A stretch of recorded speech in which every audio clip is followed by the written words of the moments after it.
I always start my live chats with this photo of Abby and Libby to remind us all that this case is about them. And they did finally get justice in November. Richard Allen was sentenced in December, and we're just waiting to find out about his appeal.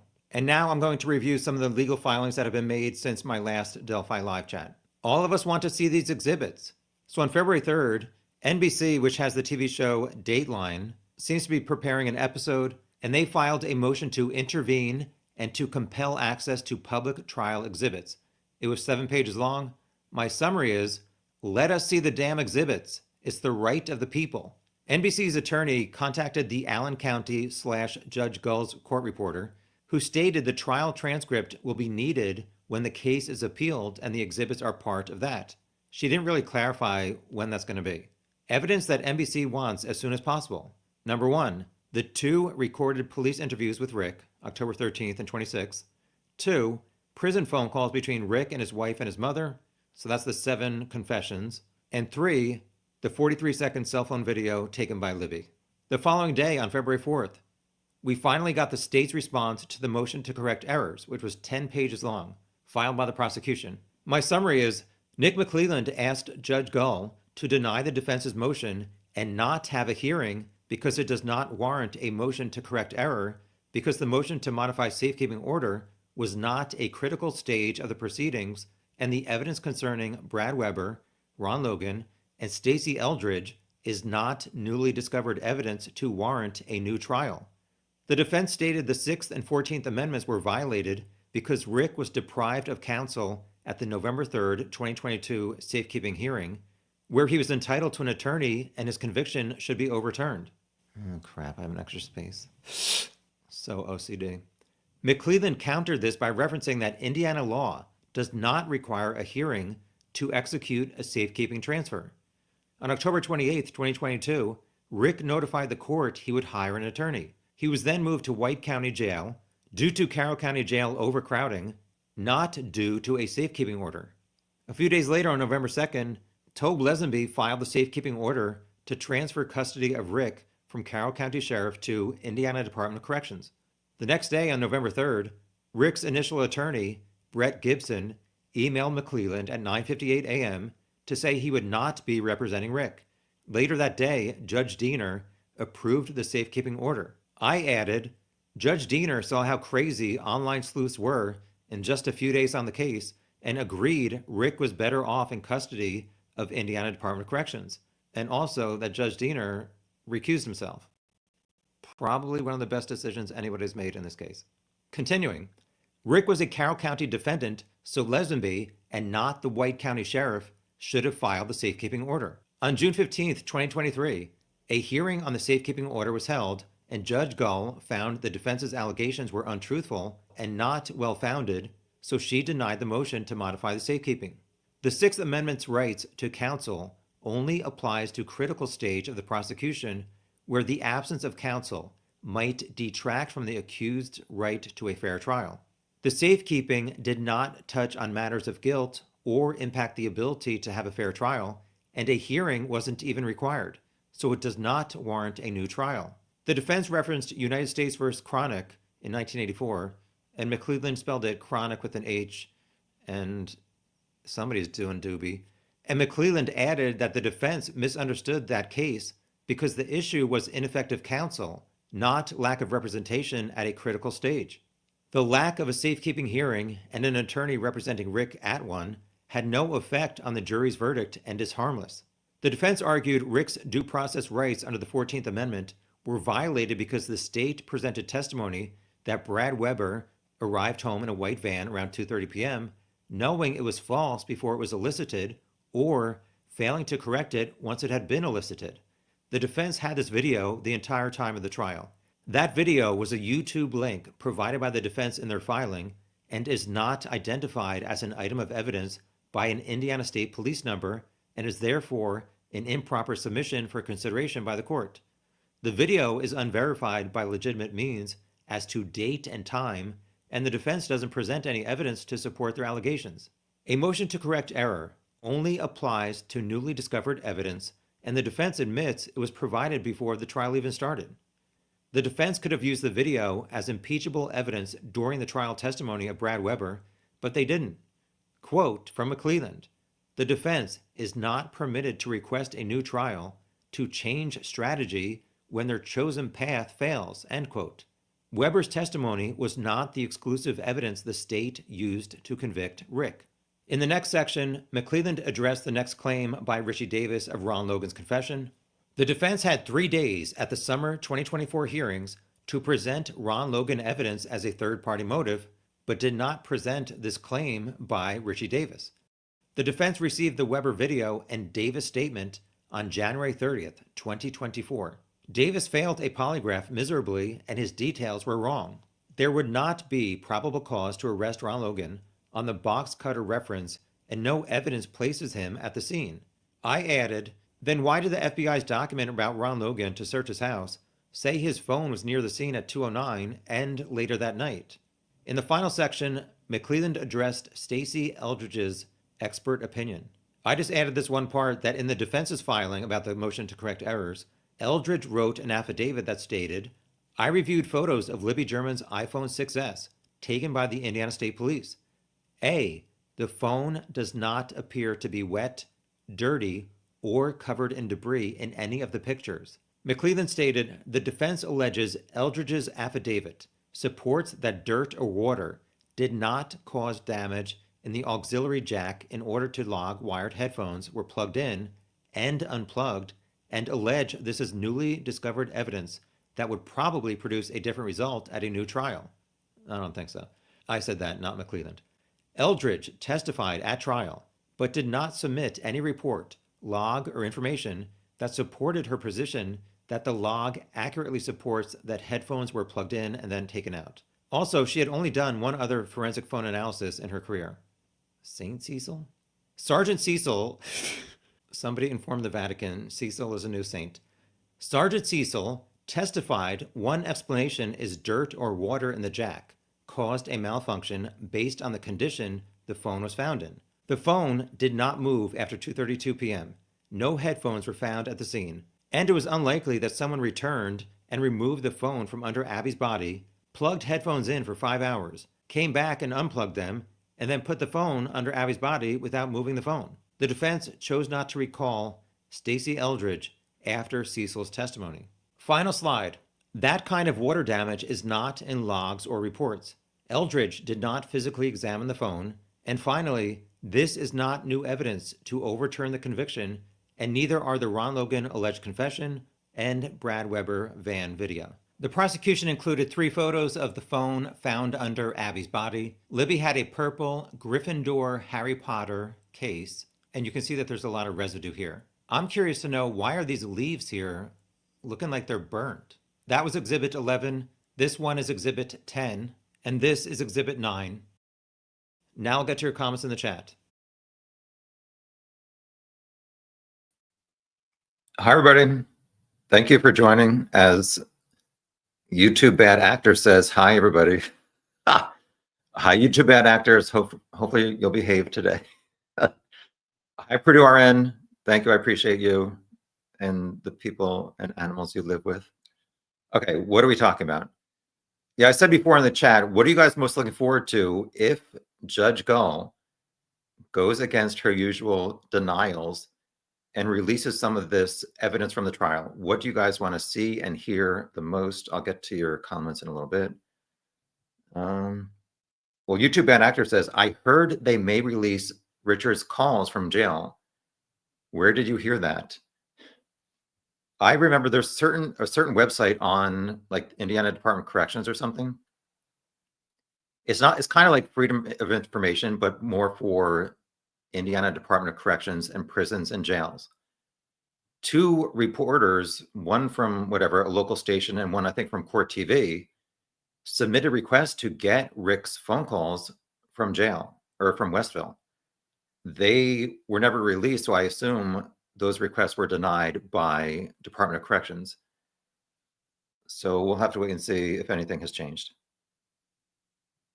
Hi, Living Vicariously HD. And everybody else, hi to you. Thanks for showing up and sharing your thoughts. Even people in Europe. Hi, Miss Dog Lover. So we're still waiting to find out The next thing I think is Judge Gull. Is she going to grant a hearing about this motion to correct errors that the defense requested, or will she deny it? Malibu, hello. These cases go on and on and on. Yes, people are saying that this appeal could last years. So I'll be in my 60s when it's over. Tom says, which exhibits are you most looking forward to being released? What do I want to see? I want to see, yeah, so here we go. Tom's about to go off now. I would say the one, I wanted to hear Rick's voice. And actually, Malibu said, hi, Malibu. Did I say hi to you? Yes. I'm so old and forgetful. I want to hear Rick's voice so that I can compare it to Bridge Guy. I wanted to do that. And I wrote on my piece of paper in the courtroom, does Rick's voice sound like Bridge Guy? Yes or no? They played the November 14th, 2022 phone call from, I guess, White County Jail, or maybe he was in Westville by then. He talked to his wife, and that was the time he said something like, whatever they want me to say, I'll tell them if this gets to be too much for you.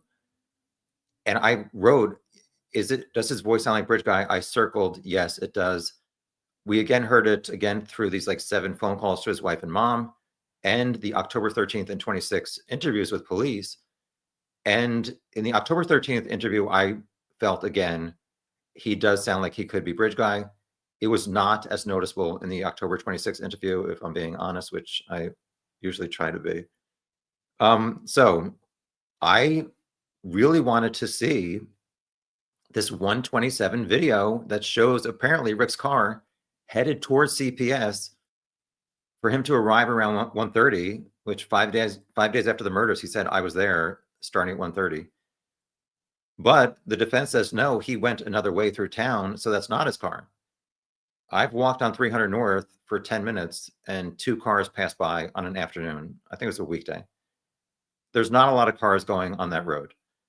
So I really want to compare Rick's car to this 127 car, because we do have fairly high quality photos of his car outside of his job at CVS that were taken by a drone. So I would say that's the thing that I did not see in the courtroom that I'm most looking forward to being released. The jury could not watch videos in the deliberation room. So apparently the car on the 127 video is captured for 9 seconds. So Mullen, the investigator, gave the jury a screenshot for each of the 9 seconds. So they got 9 photos of this car. They voted Rick guilty. So to me, it seems like they did not see enough differences between these cars to think it was not his car and he could be not guilty. Also, I was reviewing my notes because, let me get to that one second. Rick was shown this screenshot on October 13th by Mullen. He never denied that it was his car in the 127 video. So that's interesting. So I think in my last Delphi live chat a few weeks ago, I said I am working on a new Delphi video because when I was at the trial, for the first few days of seeing the prosecution and evidence and testimony, I was thinking I would still vote not guilty. And by the end of the trial, I would vote guilty. But I thought, like, what are my exact reasons why I would vote Rick is guilty? I need a list. So a few weeks ago, I said, I'm working on this video about why I think Richard Allen is guilty. It'll probably be 10 minutes long. I think somebody in the chat was like, Tom, you're not capable of doing a 10-minute Delphi video. 3 weeks later, I finished the script last night. It's a 32-page Word document. So after this live chat, I have to record it. It's probably going to take me like 4 or 5 hours to record it, 5+ hours to edit it. So hopefully by Sunday night, my member 3 level peeps will have access to this video. It might end up being like an hour long. Then levels 2 and 1 will get access to it. And hopefully by Wednesday, I'll upload it. I might do a like premiere where you guys, when it's placed for the first time publicly, there can be a live chat on the side. Not sure. Like I said, it's taking way too long. Also, I have another Cooking with Strangers for next week that I have to edit. That's 3 hours and I haven't started. So let's get back to your comments so I can stop rambling. Hi, Sienna.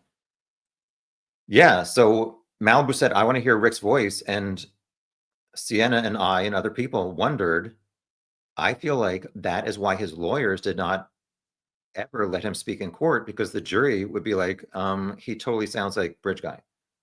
Again, I would not say he totally sounds like Bridge Guy, but I could not dismiss him as Bridge Guy based on his voice.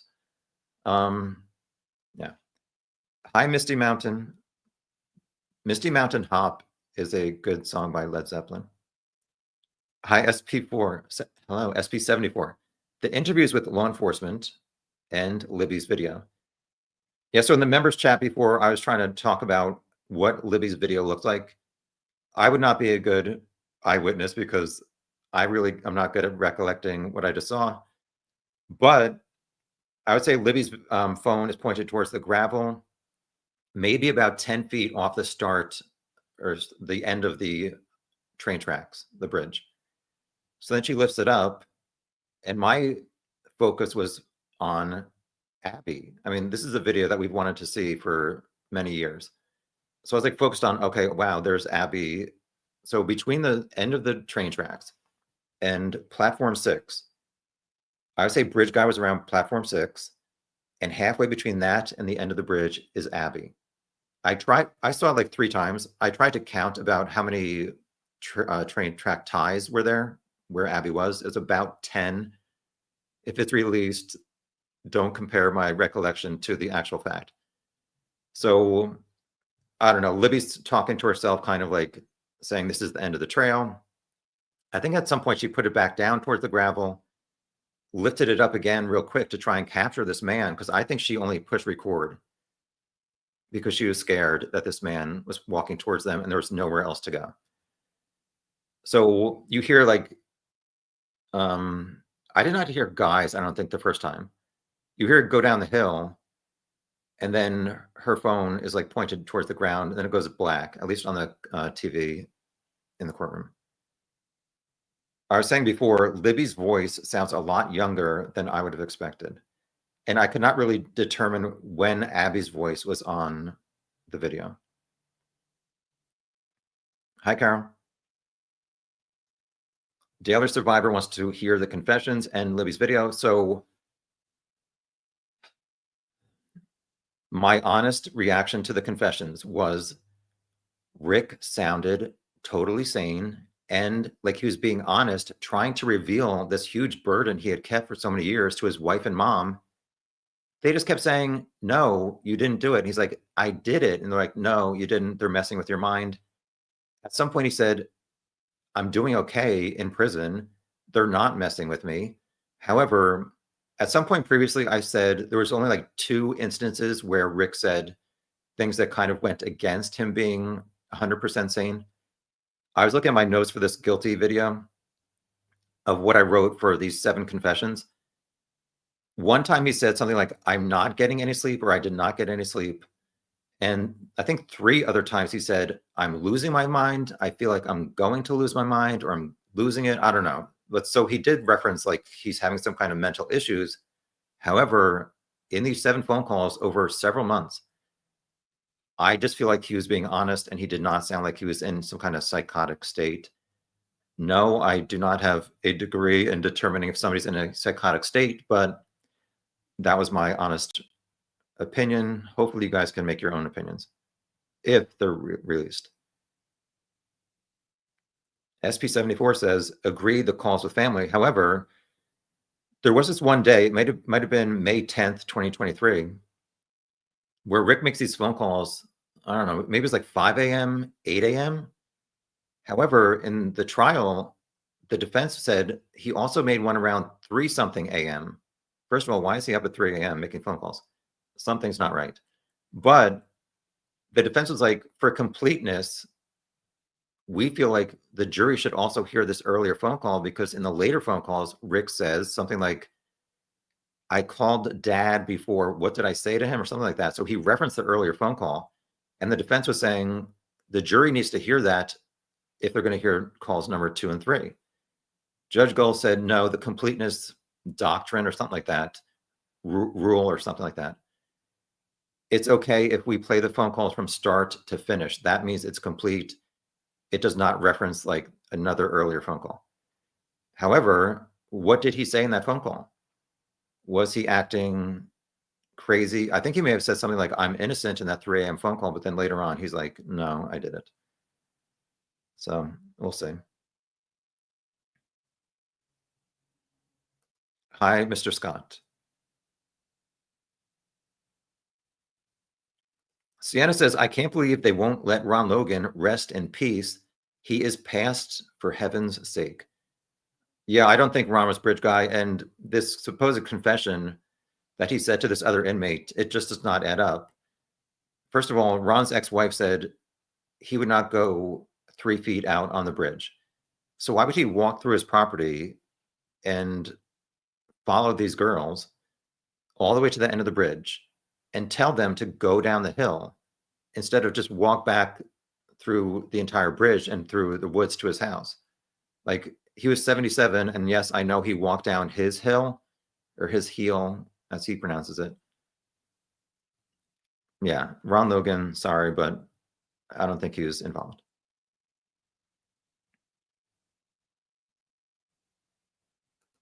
YouTube Bad Actors wants to hear Rick confess to his wife and mother. Yeah, it was just so frustrating hearing him like repeatedly saying, I did it. And they're like, no, you didn't. Like, what would have happened if they said, why did you do it? Please tell me exactly why you did it, how this all played out that afternoon after you left Rick's mom's house and said, I don't want to go to lunch. How did this happen? Like, not once did they ask him that. They're just like, nope. And I totally understand, like, the man they knew, their son and their wife, or their husband, sorry. Like, I can understand, like, they can't imagine this person doing this. However, that does not mean that he didn't do it. Like, there's just too many things that point to him, which I'm going to review in my guilty video within the next week.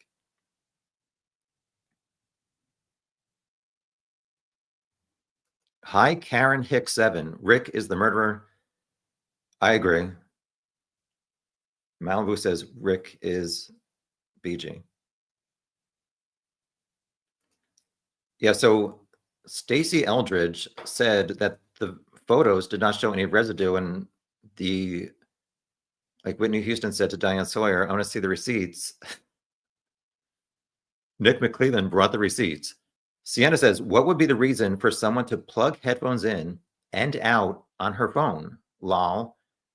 Also, the thing was like milliseconds before the supposed headphone issue. Milliseconds. I think it was Becky Patty called Libby's phone milliseconds before this happened. So was it vibrating and that caused some kind of water or debris to fall into this headphone jack or auxiliary jack and make this some whatever error about headphones? I just can't think of any scenario where somebody is holding the phone and milliseconds right after or before they do it, the phone rings. Then 5 hours later, around 10:30 at night, they come back and they're like, oh, I need to unplug these phones. It makes no sense to me. Misty Mountain, I feel so bad for the families. They just keep dragging this out. Rick will never get out. Not happening, in my opinion. I was saying before in the members only live chat, I do feel like the jury has to have all the honest evidence to make a proper decision and verdict. And this issue about Brad Weber getting home either at 2:27, according to Brian Harshman and the state, between 2:27 and 2:30, and then coming out later that there's this video that maybe from 2:44, that does not really add up to the timeline presented by the state. The jury should know the truth about that. And if there is this video showing it's a later time. However, as McClellan pointed out, the defense had this video since January of 2024. Why did they not bring it up at the trial? And would that change the jury's verdict? In my opinion, it does not, because I believe that Rick seeing the van at 2:44 makes more sense than him seeing it at 2:27 to 2:30, because if her phone stops moving at 2:32, at the crime scene, how do they go from like being below the private drive, seeing the van go by? Then Rick is like, we got to get out of here. We're crossing the creek. So on the one hand, I can see how, because I've wondered, like, why would they cross this cold creek in mid-February?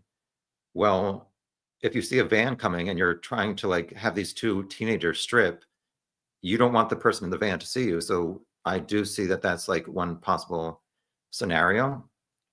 I just don't think the timing from 2:27 or 2:30 to cross the creek to the crime scene lines up. However, one of the most incriminating things is Rick using the word van. He previously mentioned that he saw cars at Mears lot. One, he said an SUV and a sedan.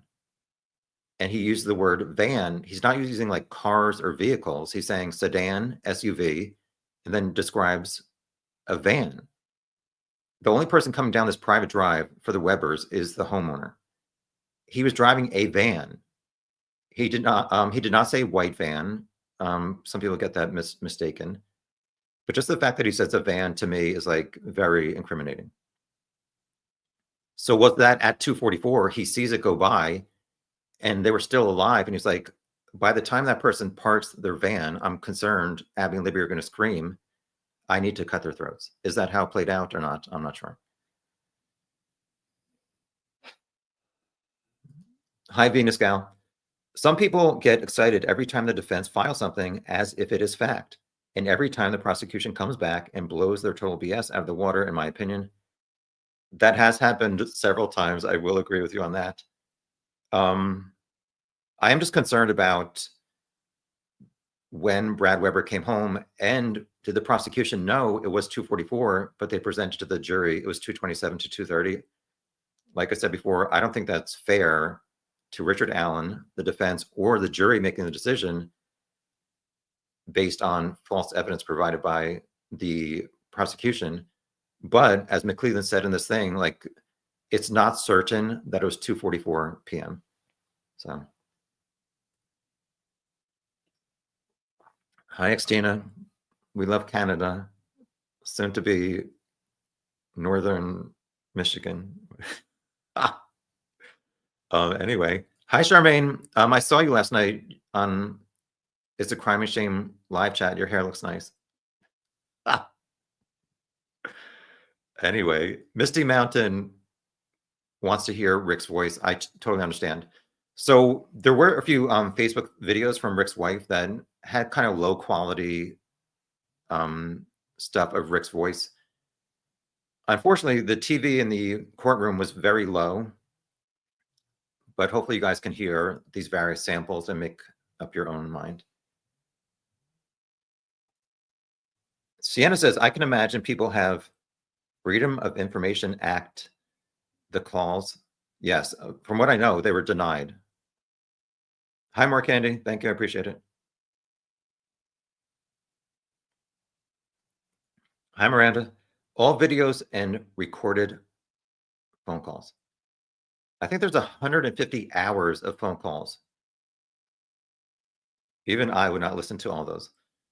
But maybe there's going to be transcripts, or people can use AI to transcribe them. What else is he talking about? Yeah, so I guess I'll randomly talk about this. One thing that I can't get past is this 2017 phone of Rick's that he was using on the trails that day that he can't find, apparently. So he said on October 13th to Mullen, my wife probably recycled it. However, a few hours later, police took either 14 or 16 old cell phones from Rick's house. So why is he not recycling 14 cell phones, but his wife is recycling the one from the day of the murders? Also, if you're innocent, what do you, so you're interviewed by police saying, we think you're a bridge guy. They want to see your phone from 2017. Do you go home and say to your wife, what did you do with my 2017 phone? We need to get that to prove that I am innocent. If there's any data on there showing I left the trail at 1:30 and I was home until 4 o'clock and not at the trail. What did Rick say to his wife about getting that phone? What did Rick and his wife do to get that phone? And what did the defense team do to get that phone to show that he's innocent and get him out of these horrible conditions at Westville? It wasn't brought up by the defense at the trial. So to me, kind of leads towards him being guilty. Also, Liggett was being cross-examined by Rosie, and Rosie said something like, there's a lot of digital evidence. Does any digital evidence place Richard Allen at the crime scene? And Liggett said no. However, there's also no evidence that his phone was there or something like that. It was never really clarified about pings and stuff like that showing what Rick's phone was and like where it was and when. I know Jennifer Auger referenced in some live chat, somebody said that she saw Rick's phone records from that day. He worked at CVS Pharmacy. He called, I think, the benefits manager on the day of the murders. She did not reveal what time. So does that phone statement show when he texted and made phone calls that day? What was going on between noon and 4 o'clock? Hello? They didn't present it at the trial. Marty, is it procedure that any and all hearings and potential retrial would be heard by Judge Gull? Does anybody know? I think I read somewhere that Judge Gull would continue being the judge. I think a lot of us want a change. Bring in Judge Judy and broadcast it. Charmaine is looking forward to anything that should be public access at this point to be released. I agree that the crime scene photos and autopsies and that horrible things, those horrible photos should not be released, but a lot of this other stuff I think should be.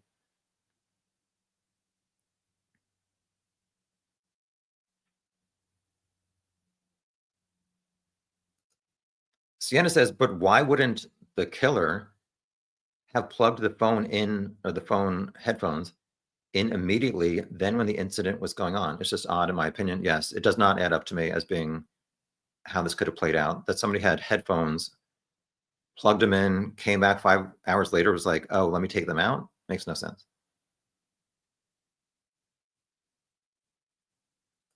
Karen says, this does not mean Rick will be released. No, I don't think, even if he's granted an appeal, I don't think he gets released. Sienna loves when Tom goes off. Venus Gal has heard a comparison of Rick's voice to Bridge Guy, and it is a dead ringer. Which one was that? The ski lift? There's a wheelchair coming up. Okay, moving along. I'm not good at impressions of Ron Logan or Richard Allen. Hi, Long Island hillbilly, who that was responsible for the murders, come back, plug in and unplug headphones, then leave the phone at the scene after touching it and potentially leaving DNA evidence. Totally agree. And I think that was at like 5 o'clock. So that's 3 hours. It was like around 5:44 or something, maybe 5:30. First of all, at 5:30, the family members were searching on the bridge, and I think the south side of the creek. It was still light out, I think, until almost 6:30. So we're supposed to believe someone's standing at the crime scene 3 hours after the girls were murdered. It doesn't add up to me. Yes, Sienna says, I remember when you played audio of Rick on a ski lift or something like that. That sounded like Bridge Guy. Thank you for correcting yourself. Thank you, Karen. Hi, Sophia, or Sophie. Back that thing up, Sophie. Miss Doglover agrees in the cable car. It sounds like Rick. Hi, Amy. Purdue RN. I think the defense is so whacked. I am so over hearing all this wackadoodle filings of their wackadoodle filings.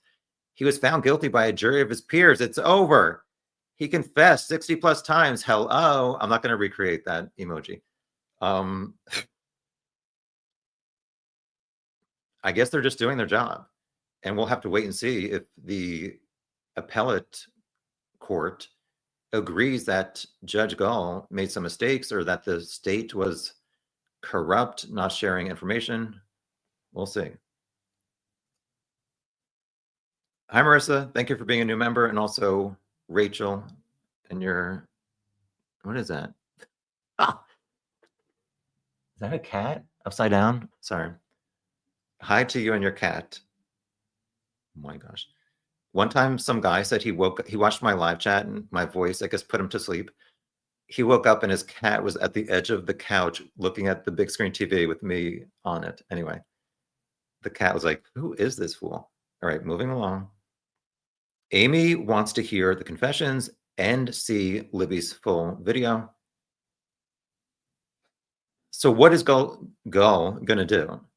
Say, we're waiting until the entire appeals process is over to publicly release these exhibits? We'll see. I would not be surprised if she denies it. Hi, Hippie. Nice to see you. Sienna agrees with Purdue RN. Exactly. The jury had no preconceived feelings on this case. They didn't follow it like all of us crazy people. They felt he was guilty based on the facts presented.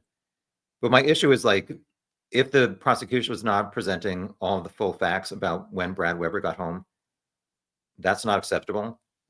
However, McClellan said that time-stamped video is not certain, and I do not think the jury would have changed their verdict based on that. I think Rick's noon to 1:30 timeline is the biggest thing that does not add up to me, that points to his guilt, and I go into detail on it in this video I'll be releasing in the next week. Hi, Bell Mayhem. I'm interested in seeing your list. Well, block off like an hour of your time by Wednesday. Yeah, so the 8-year anniversary is coming up. Is that Thursday, this 13th?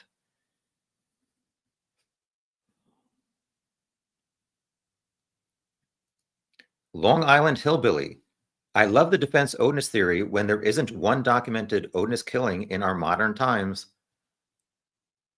Also, the defense kept saying there's significant evidence that Westfall and Holder were involved in these murders, yet they never presented significant evidence that they were really, that they were out on the trails. Obviously, Ellis Fields, there's some issues with him, but he lived 2 hours away and there's no proof that he was there. And then in this latest motion to correct errors, they're like, oh no, Ron Loeb is the killer. Forget about the Odinists. Hello.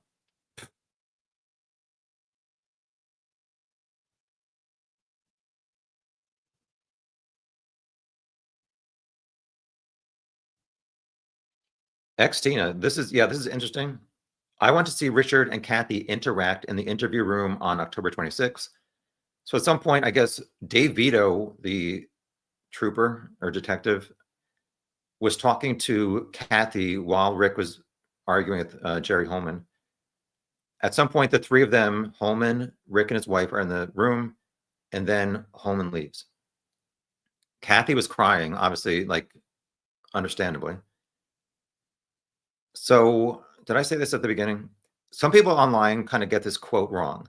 They say that Rick's wife said to her, "You did not tell me you were on the bridge." What I wrote down was, she said, "Were you on the bridge?" So to me, what's confusing about that is this is like 5.5 years after the murders. If he told her, yes, I was on the trail and I was on the bridge on platform 1 looking at fish, why is she asking him, were you on the bridge? Also, not just 5 years later, October 13th, their entire home was raided and all of their like possessions were taken, which I think Jerry Holman said something like, Rick showed up on the 26th in sweatpants and emptied his pockets like he knew he was going to be arrested because it indicated he was guilty. I was looking back at what they took. Like they took like Rick's entire wardrobe. Like I don't know what he was wearing for 2 weeks other than like these Adidas sweatpants. So not sure that Rick showing up in Adidas sweatpants on the 26th means he was guilty. He just didn't have any jeans left over. So what am I rambling about? I don't know. So October 13th, like for 13 days, Rick's wife didn't say, okay, can you tell me again, like, what were you doing on the day of the murders out on the trail? Like, did he say in those 13 days, yes, I went to I was on the bridge. So he answered her question, were you on the bridge? He said something like, I told you I went out to the first trestle, which I think is like platform 1. Don't know. Not saying it means he's guilty, but it's definitely suspicious. Hi, Nicole.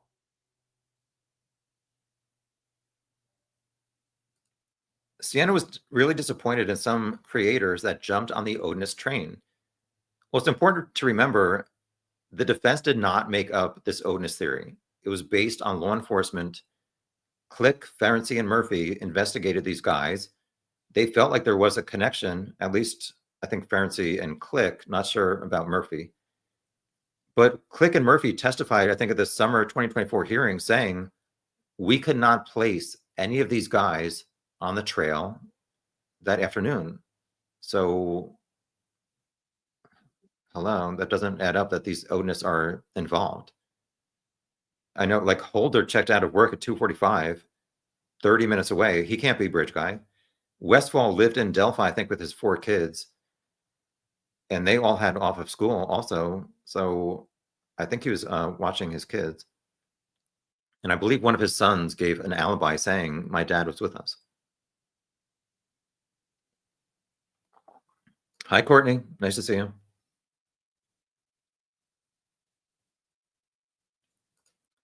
Misty Mountain Hop said, I am really interested in seeing the interrogation videos. I want to see how he reacts to Holman's questions. So my review after seeing the October 13th and 26th interrogations, I felt like Rick was being honest and seemed not guilty. I changed my mind later on, obviously, but I'm just being honest. My interpretation of how he was acting and his answers, for the most part, was somebody who was innocent. However, like I said, when his wife came in and said, were you on the bridge? It's like, why is she asking him that? I don't know. You can make up your own mind. CJK, you have your Kansas City Chiefs shirt ready for tomorrow's Super Bowl. I have to edit this Rick is guilty video and Cooking with Stranger, so I won't really be watching the Super Bowl. But sorry to any Chiefs fans. Who are they playing? The Eagles? I like to see different teams, like different cities and states, get their chance to be happy that their favorite team won. So the Chiefs won the last 2 years. Nobody's ever won 3 Super Bowls in a row. I don't want to say I'm rooting for the Eagles, but the Eagles won a few years ago, right? So whatever. We'll see. I'm going to say maybe the Eagles will pull it out. Sorry. Delete. Hi, more candy. Thank you. Yeah, get a Sluther Vandross Detective Agency cup. Malibu says, I do not want to hear the girls' voices on Libby's video. Heartbreaking, would make it too real. I would say the one thing that made it very real was when Libby put her phone to the ground, and for like a brief second, you see the top part of her black Nike sneaker. It was just really sad knowing that within a few minutes, that shoe was off of her foot. One ended up in the creek and one ended up under Abby's dead body. It's like very sad. Hi, 123 Rockchild. Are you surprised the girls did not run into the woods before the bridge guy got so close and pulled out his gun? No. I really feel like bridge guy, whoever you want to say he is, we know that Betsy Blair saw bridge guy on platform 1, which Rick said he stood on platform 1. She turns around, sees Abby and Libby about halfway between the bridge and Mears intersection, which is like a 5-minute total. So Abby and Libby would have gotten to High Bridge by around like 2 to 3 minutes after Betsy saw bridge guy. So to me, there's like no way Abby and Libby and bridge guy did not pass within a few feet like 20 minutes before Libby's 213 video. So I think that's part of the reason why Libby was like, I need to start recording this guy walking towards us at the end of this bridge, which Libby knew there's nowhere else to really go. Like, why is this guy we passed 20 minutes ago coming towards us? Or my other theory was that he walked towards the south side, past them on the bridge, and then turned around. That's what got her scared and recording. They could not have imagined that this would have unfolded. Like, this man is going to pull out a gun and whatever happened next would happen. So some people say, why would they not run once he said, go down the hill? He's pointing a gun at them saying, do what I say or I'll kill your best friend or whatever. So I understand, like, even I, not that I'm better than anybody, I can't like figure out how this all played out once they went down the hill or at the crime scene with like Abby's hands being near her chest and have no blood on them. How does he, whatever, cut both girls and one not be able to get away? I'm not sure. But I'm not surprised that they didn't run away. Misty Mountain, Rick's wife and mom just went right into denial, which I can understand. However, they're not watching my videos, but ask him these questions in my guilty video coming up. Like, Rick, this does not add up to you telling the truth. Please tell us the truth. Because if they're thinking that he's innocent, they feel like he's been unjustly put into jail. And there's like, they're having this stress, the wife and mom and family, thinking that he's falsely in jail or prison. Like, ask him these questions like, Rick, this doesn't add up. Be honest with us. We're going to accept whatever you tell us about whether you're guilty or not. He tried so many times and they denied it.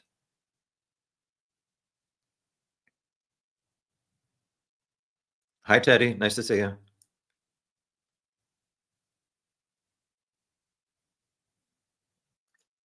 Bell Mayhem.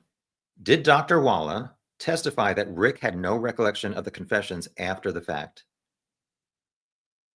I was reviewing my notes from the trial.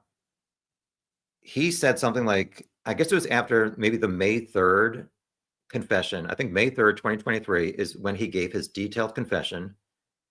And I also, in my video, I'm going to line up saying, when was he supposedly psychotic?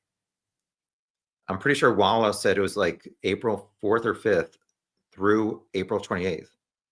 And Dr. Martin, who's a psychiatrist from Westville, said on May 2nd, he met with Rick.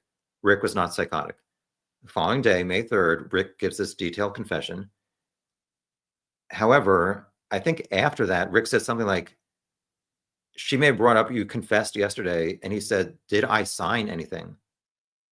Or that may have been to a Westville guard that he said that. So he did say, did I sign anything about my confession?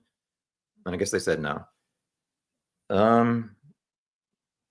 Yeah, I don't recall Dr. Wallace saying something about he did not recollect him saying this detailed confession.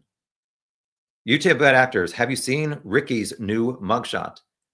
I saw one, I think, from December, where he definitely gained weight from the time I saw him in early November at the trial to, I guess, December 20th. Maybe he got a new mugshot. Is that around the time that you're referencing? Karen says, I think Rick's wife knew it was him. Well, I was in the courtroom and she was like shaking her head back and forth at certain points, like she believes he's innocent. So I would really want to know, like, what kind of conversations did they have? Because he said he went to, I guess, the sheriff's station on February 16th because his wife said what happened to Abby and Libby. And he said, I need to go tell them that I was on the trail, which a lot of people say, if he's guilty, why would he go and say I was there? Which I think is important. Like I mentioned this in my guilty video. 3 days after the murders, he said, I was there 1 to 3. 2 days after that, February 18th, he tells Dan Doolin, I was there 1:30 to 3:30. 5 years later, he says, nope, it was noon to 1:30. Is your memory better?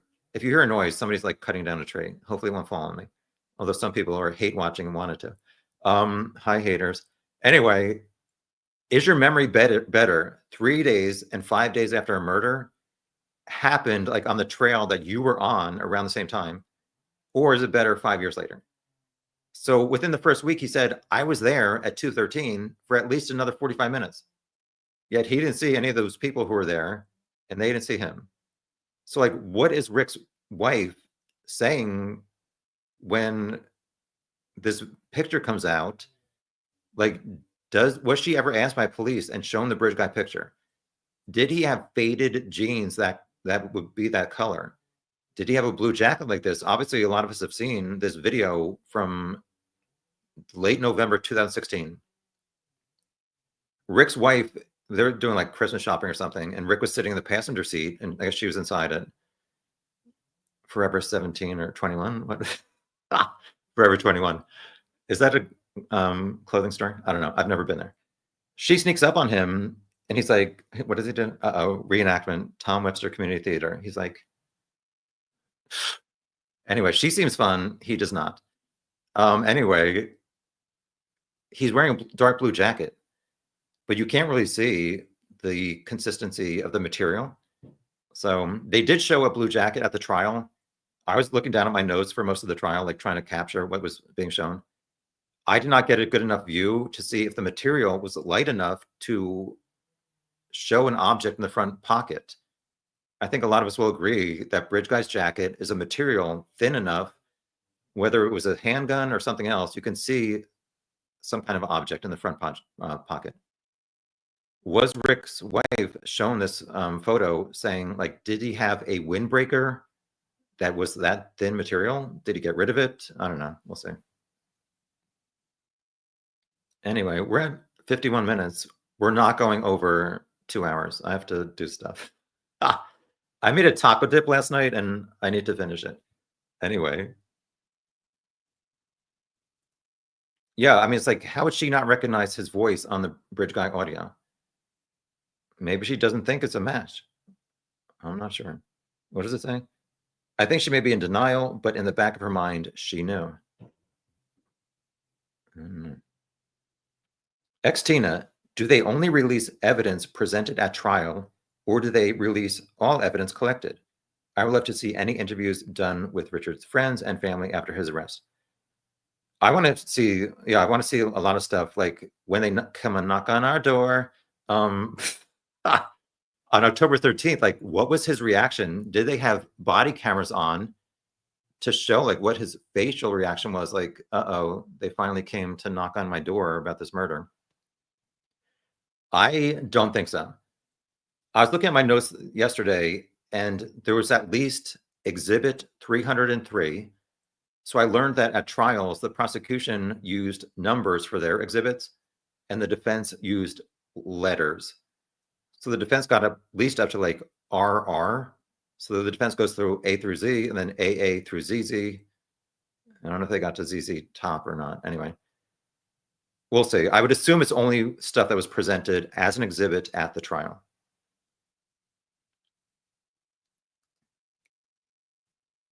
CJK, rumor has it that Allen is still confessing in Westville prison.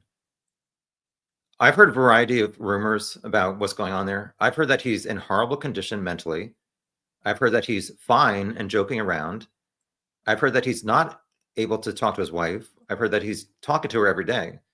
So just be careful about what you hear as rumors, because it can only be one thing, and we're hearing a lot of different stuff.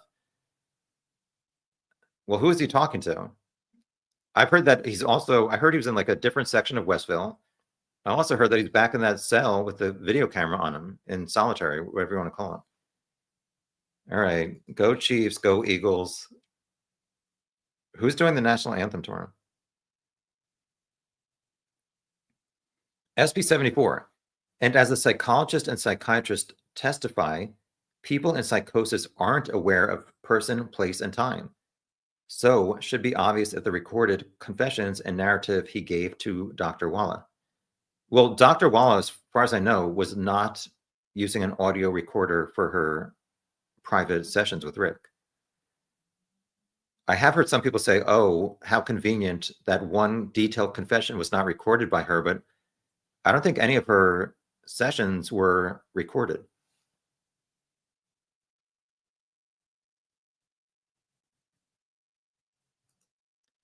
Misty Mountain. I bet his attorneys were PO'd when he confessed.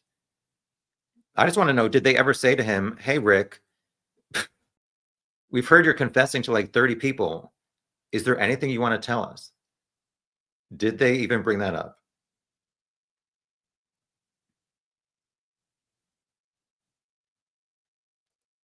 Purdue says, hope they are still recording new episodes of Confessions.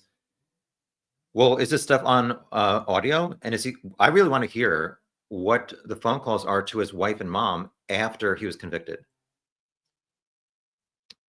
It seems like they both still think that he's innocent. I mean, they haven't publicly said anything, but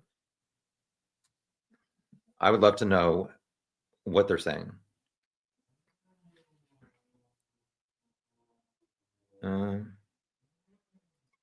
Tina, did you listen to the jury interview on Murder Sheet, and what did you think about it? I've been so busy editing my other videos, I haven't had a lot of time to watch these things. I did hear the jury interview. I saw something about Jerry Holman, and I listened to Dave Vito. I've missed Doug Carter, McClelland. I did see one short McClelland one. I forget what the juror said. She said she was like looking at Stacey Diener's outfits. My recollection of the jury was that they were all paying attention. And I felt like their questions of the witnesses were very good. I'm not concerned that the jury made the wrong decision. I think they took their time.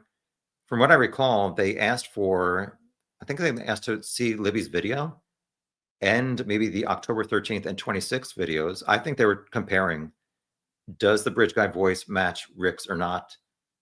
They voted him guilty. Apparently they thought, like me, that he could be bridge guy.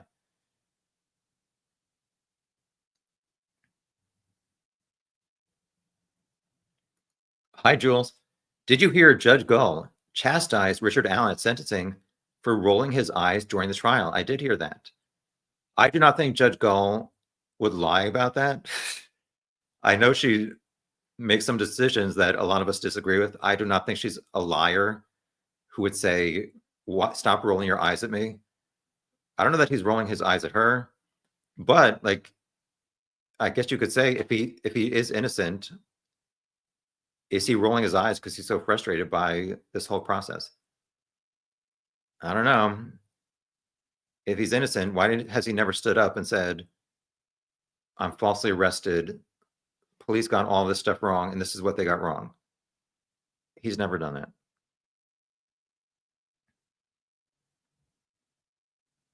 How far behind am I? Half hour.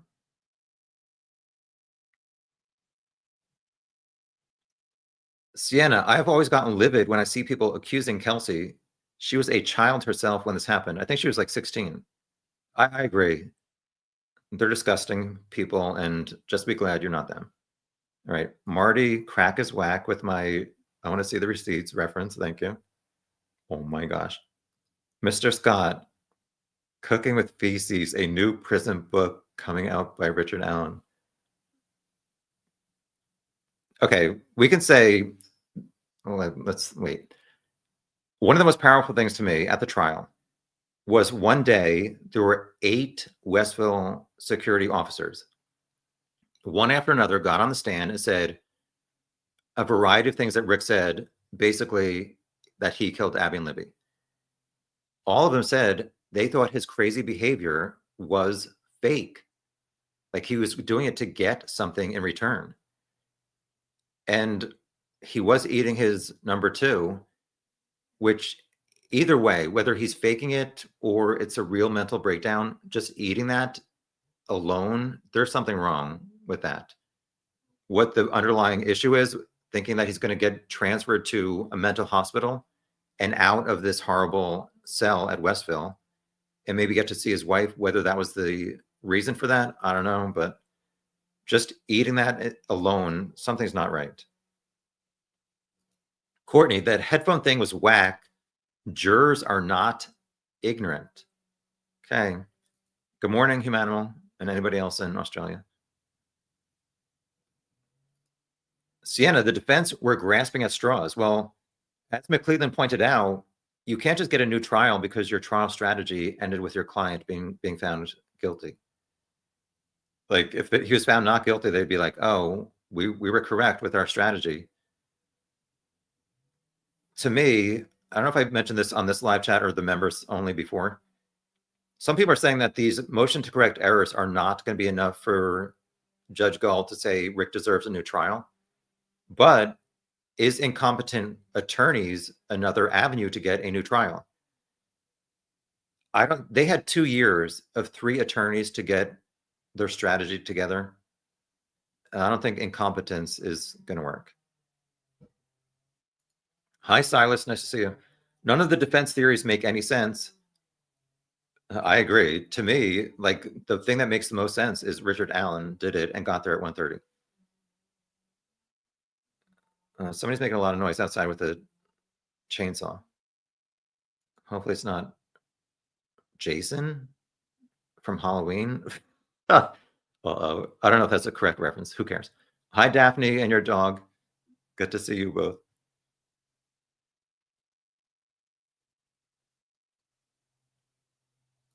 Humanimal, 244 and your dog. And now I think I recall that from somewhere. I think Alan had the girls at the scene and saw the van from the north side of the creek. Criminals tell lies. Yeah, so I compared. There was something where Dr. Walla said, Rick one time said to her, I want to call my wife and confess, and I want you, Dr. Walla, to hear it. And so she testified about her notes about that phone call Rick made to his wife. And so I wanted to compare, because we did hear that phone call. I think it was a May 10th phone call. And Dr. Walla's notes were correct about 2 things. And she did not get anything incorrect about what she heard on that phone call. So I know people don't like Dr. Walla and say she's incompetent or she was feeding information to Rick, but I disagree on that.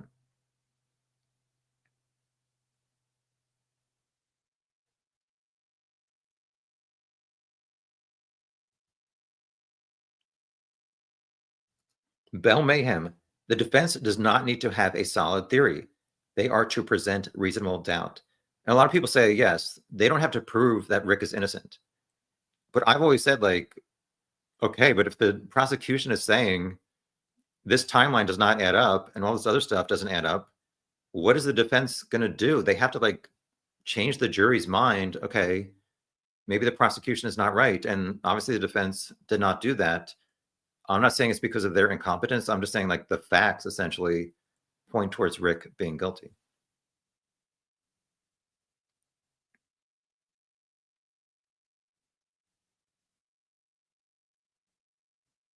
Hi, trial junkie.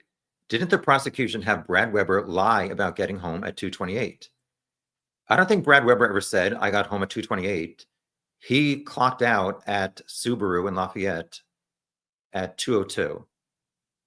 And I'm going to show in my guilty video, that does not add up to me that he would get home at 2:27 to 2:30.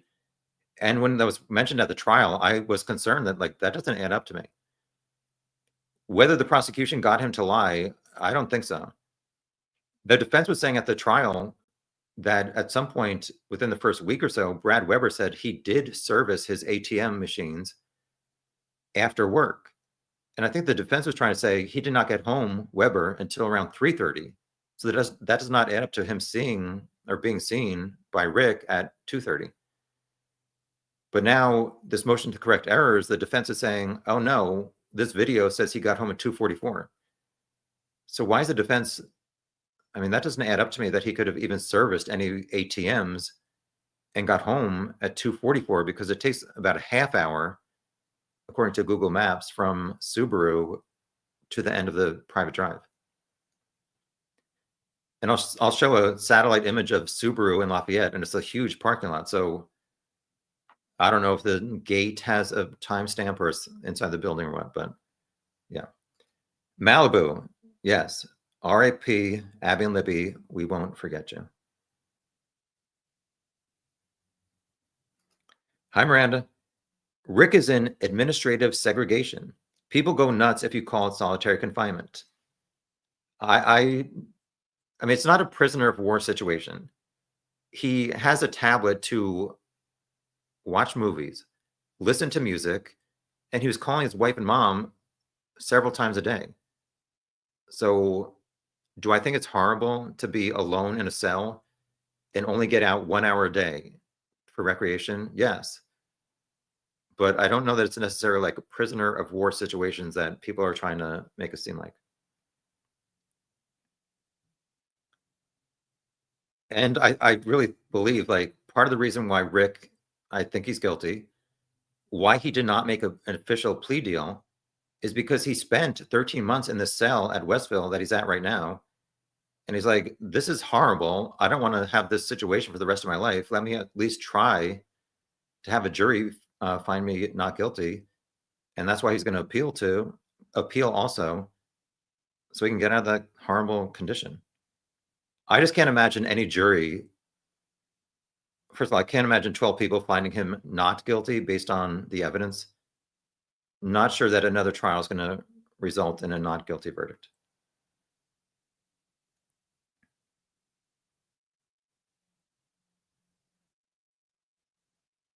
Courtney, I bet the defense regrets artificial intelligence wasn't more user friendly when they let it write that Odin report. Talk about a dead giveaway that you're full of it. I don't think AI would have made as many mistakes. Don't you remember my spreadsheet? Oh my gosh, the Frank's memo. Oh my, don't, yeah, I'm triggered thinking about it anyway. Trial junkie, what time did Brad Weber testify to getting home? I'll have to look at my notes. The defense may have said, did you get home? Or sorry, the prosecution said, did you get home around 2:30? And he said, yes. Whether you think that around 2:45 qualifies as around 2:30, you can make your own decision. Apparently, the first ping of Weber's phone at his home was 2:50 p.m., which to me does line up more with 2:44 arrival or 2:45 than 2:30.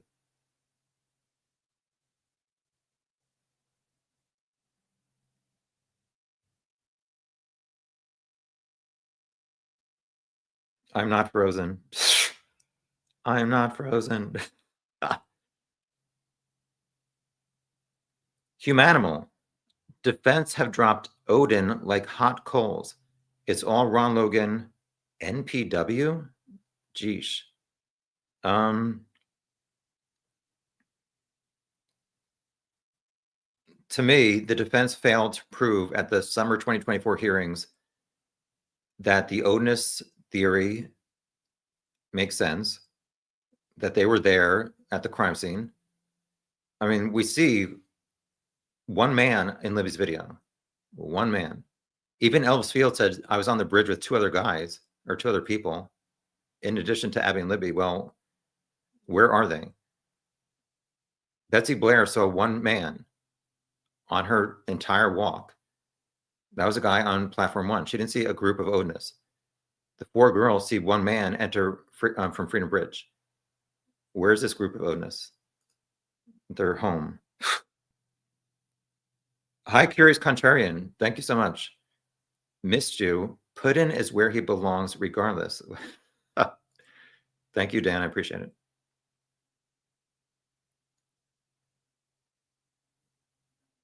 Hi, Marie. Weber testified he got home around 2:30. Right, thank you.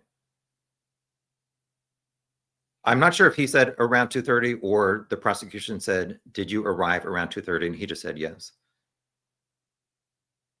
I don't think it really changes the verdict. Rick told Dr. Walla, I saw a van and a van came home. That's good enough for me. And then the defense is apparently saying the van information was out there for years. I think somebody said the defense, some attorney said, if you Google Delphi and van, there were 30 results about a van or something, even before the trial.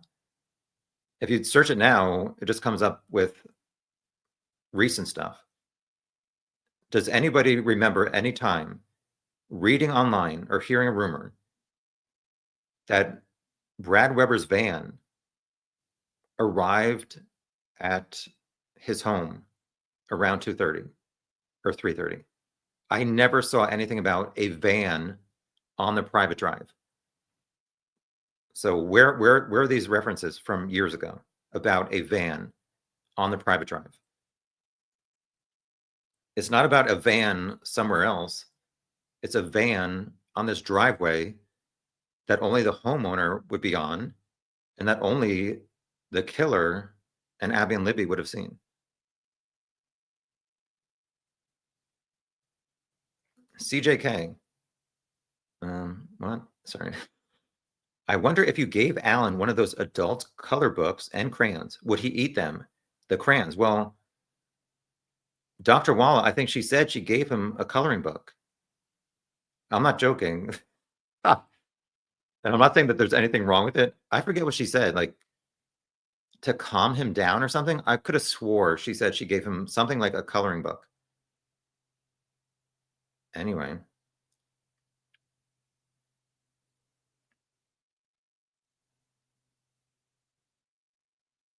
Uh-oh, we have a lot of Canadians who do not want to become Americans. We'll see. You might be funding Richard Allen's next trial.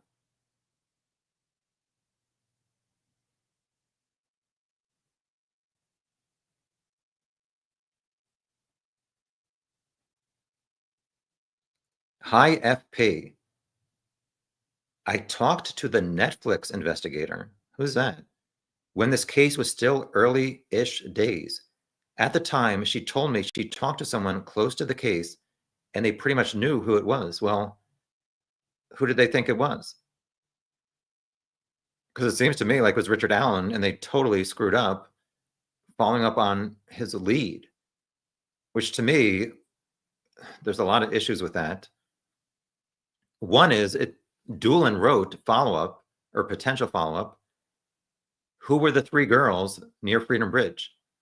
Like, what did somebody do to follow up who were those three girls and talk to them and have this piece of paper of Richard Allen on February 18th saying, I passed girls near the start of the trail? I don't understand.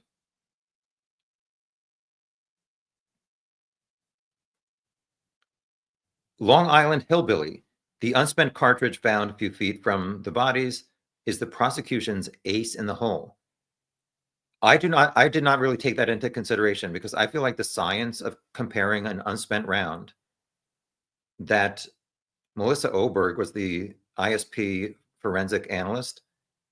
She shot the rounds through Rick's gun and compared the spent shot round to the unspent one at the crime scene. To me, it was not reliable enough for me to take it seriously.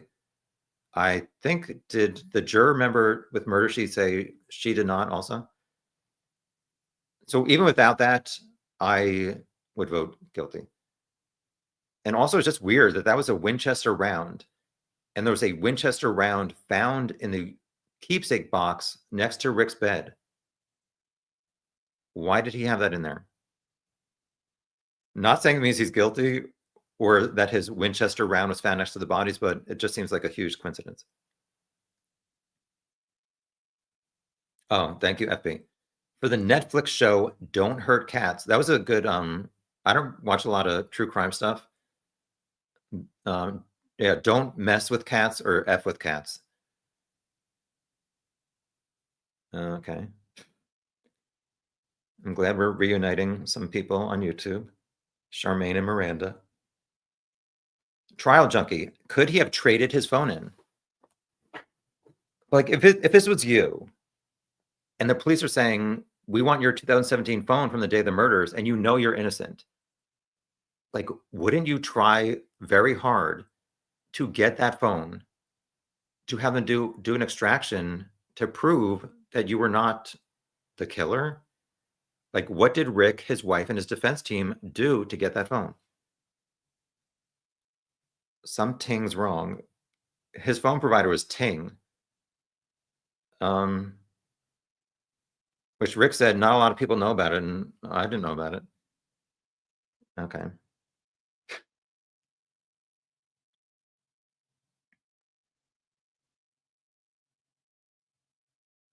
Hi, Deanna. The time on the van arriving cannot be verified since the clock on the video is not correct.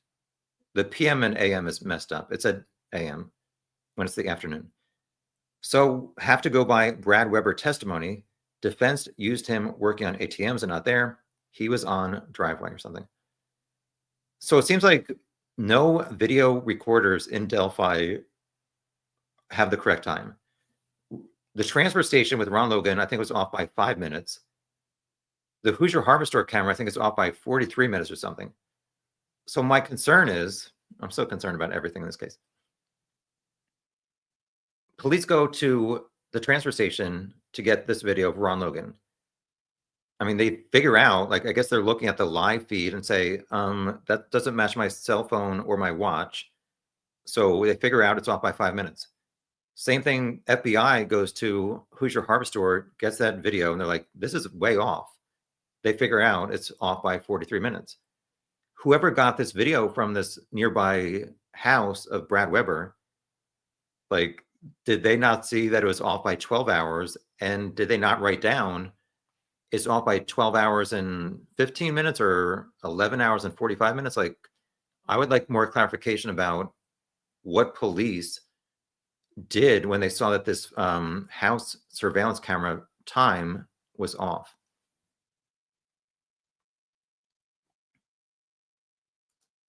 Long Island Hillbilly, Rick's 2017 phone was history the day after the murders, probably. Well, even if they can't find this phone, I would assume Ting, his provider, would know when he said, hey, y'all, I have a new phone,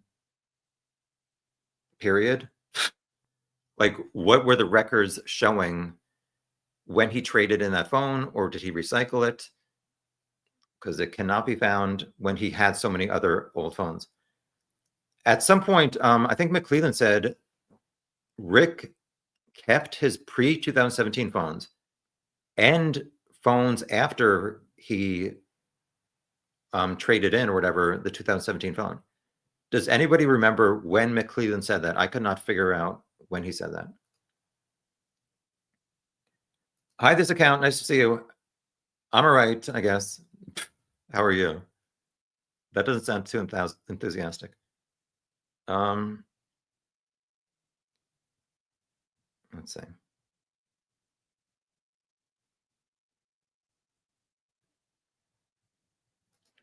Bell Mayhem. I just went through my family's electronics, have about 25, and I was missing an iPhone 6, a 10, and an 11 Plus. I have no idea why, but it's not odd to have no idea where a phone 7 years ago went. Okay, but what did they do to try and figure it out and to get it? Did they contact Ting to say, can you help us figure out what happened with this? Like, are they selling it on eBay? Like, I don't understand why they have so many old phones, but not this one. Mr. Scott, the girls probably cried out when they saw the van, and that's when he decided to kill them because he covered their mouths when he did it. Well, how do you do that with two girls and one cannot get away? Obviously, if he has a gun and say, I'm going to shoot you. However, I don't think the autopsy doctor was able to say if the killer was right or left-handed, but I believe Rick is right-handed. So if he's pointing his gun, how does he also have a knife that he uses to cut them? Not sure how that plays out.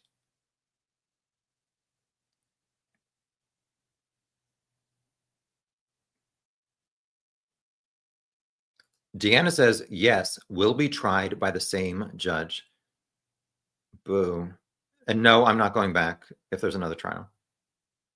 Hopefully she'll change her mind and broadcast it, but I'm not expecting that. CJK, Kathy should have been called to the stand.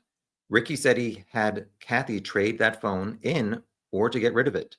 What would Kathy have said if under oath?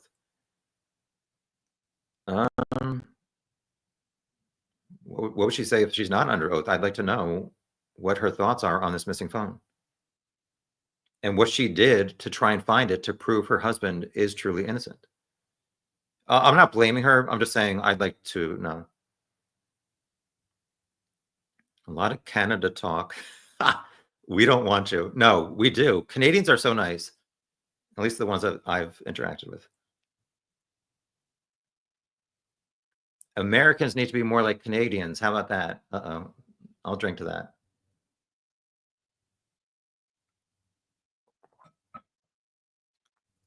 Hi, Julianne. Maybe Auger, I'm trying to interpret your message. Maybe Auger, the attorney, got the phone information from CVS where Rick worked, that they had a record that he called the benefits manager. At some point, the prosecution got Rick's employee records. So you think maybe his employee records show that he called? And also, so why is he calling benefits on the day of the murders? Was it after the murders? Would that be suspicious if he called at 4:30? Uh-oh, this is coming to my mind as it happens. What what is he trying to figure out? Like if he kills himself? I'm just rambling and hypothesizing.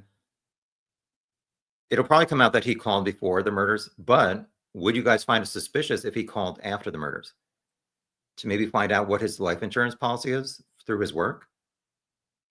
If he dies or something? I don't know. Just thinking as I go. It's always a bad thing when I think and share my thoughts.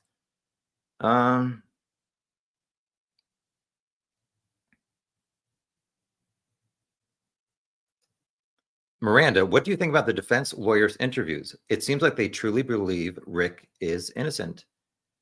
I only saw two. I mean, it does seem like they do think he's innocent, but not only would I like to have Rick answer these questions that I have, I'd like his attorneys to answer, like, this noon to 1:30 timeline does not add up at all. And they did not really present anything at the trial to take attention away from that not adding up. I'd like to interview them, but I'm not reaching out to them. They've done enough interviews. Nobody wants to talk to me. People look at my YouTube channel videos and they're like, hell no, I'm not being associated with that. Anyway, SP74, highly possible the killer never saw Libby's phone. So it's obviously found under Abby's body. And Abby's wearing Libby's jeans. So we know Libby was holding her phone, wearing her jeans at the end of the bridge at the Libby video. She must have put it in her jeans pocket. Well, not must have, but assuming. At some point, as they're like going across the creek or whatever, did Libby whisper to Abby, I recorded him on my phone? So it's like things are getting horrible on the north side of the creek. Did Abby say to herself, like, I need to hide this phone from this guy in case something bad happens? I have no idea how it's found on the ground. Libby's sneaker is on top of the phone, and then that's under Abby's back. I just can't figure out how this all played out. So, did the killer ever see the phone? I'm not sure, because I think in the 2 seconds that Libby captured Bridge Guy, he's like looking down. Did he know he was recorded? I don't know.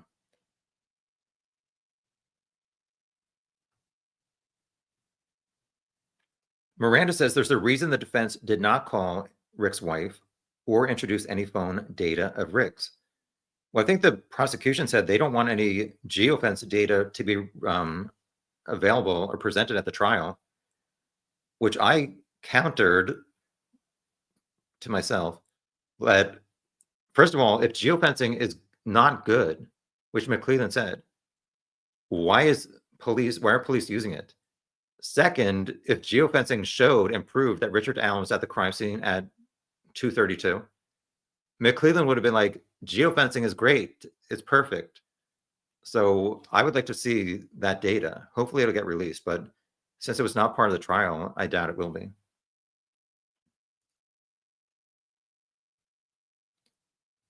Long Island Hillbilly, thank you so much. I want to go to Starbucks, but it costs like $7. So You bought my next, should I say what I get at Starbucks? You're all going to judge me. You're going to judge how I pronounce it. Is it caramel or caramel?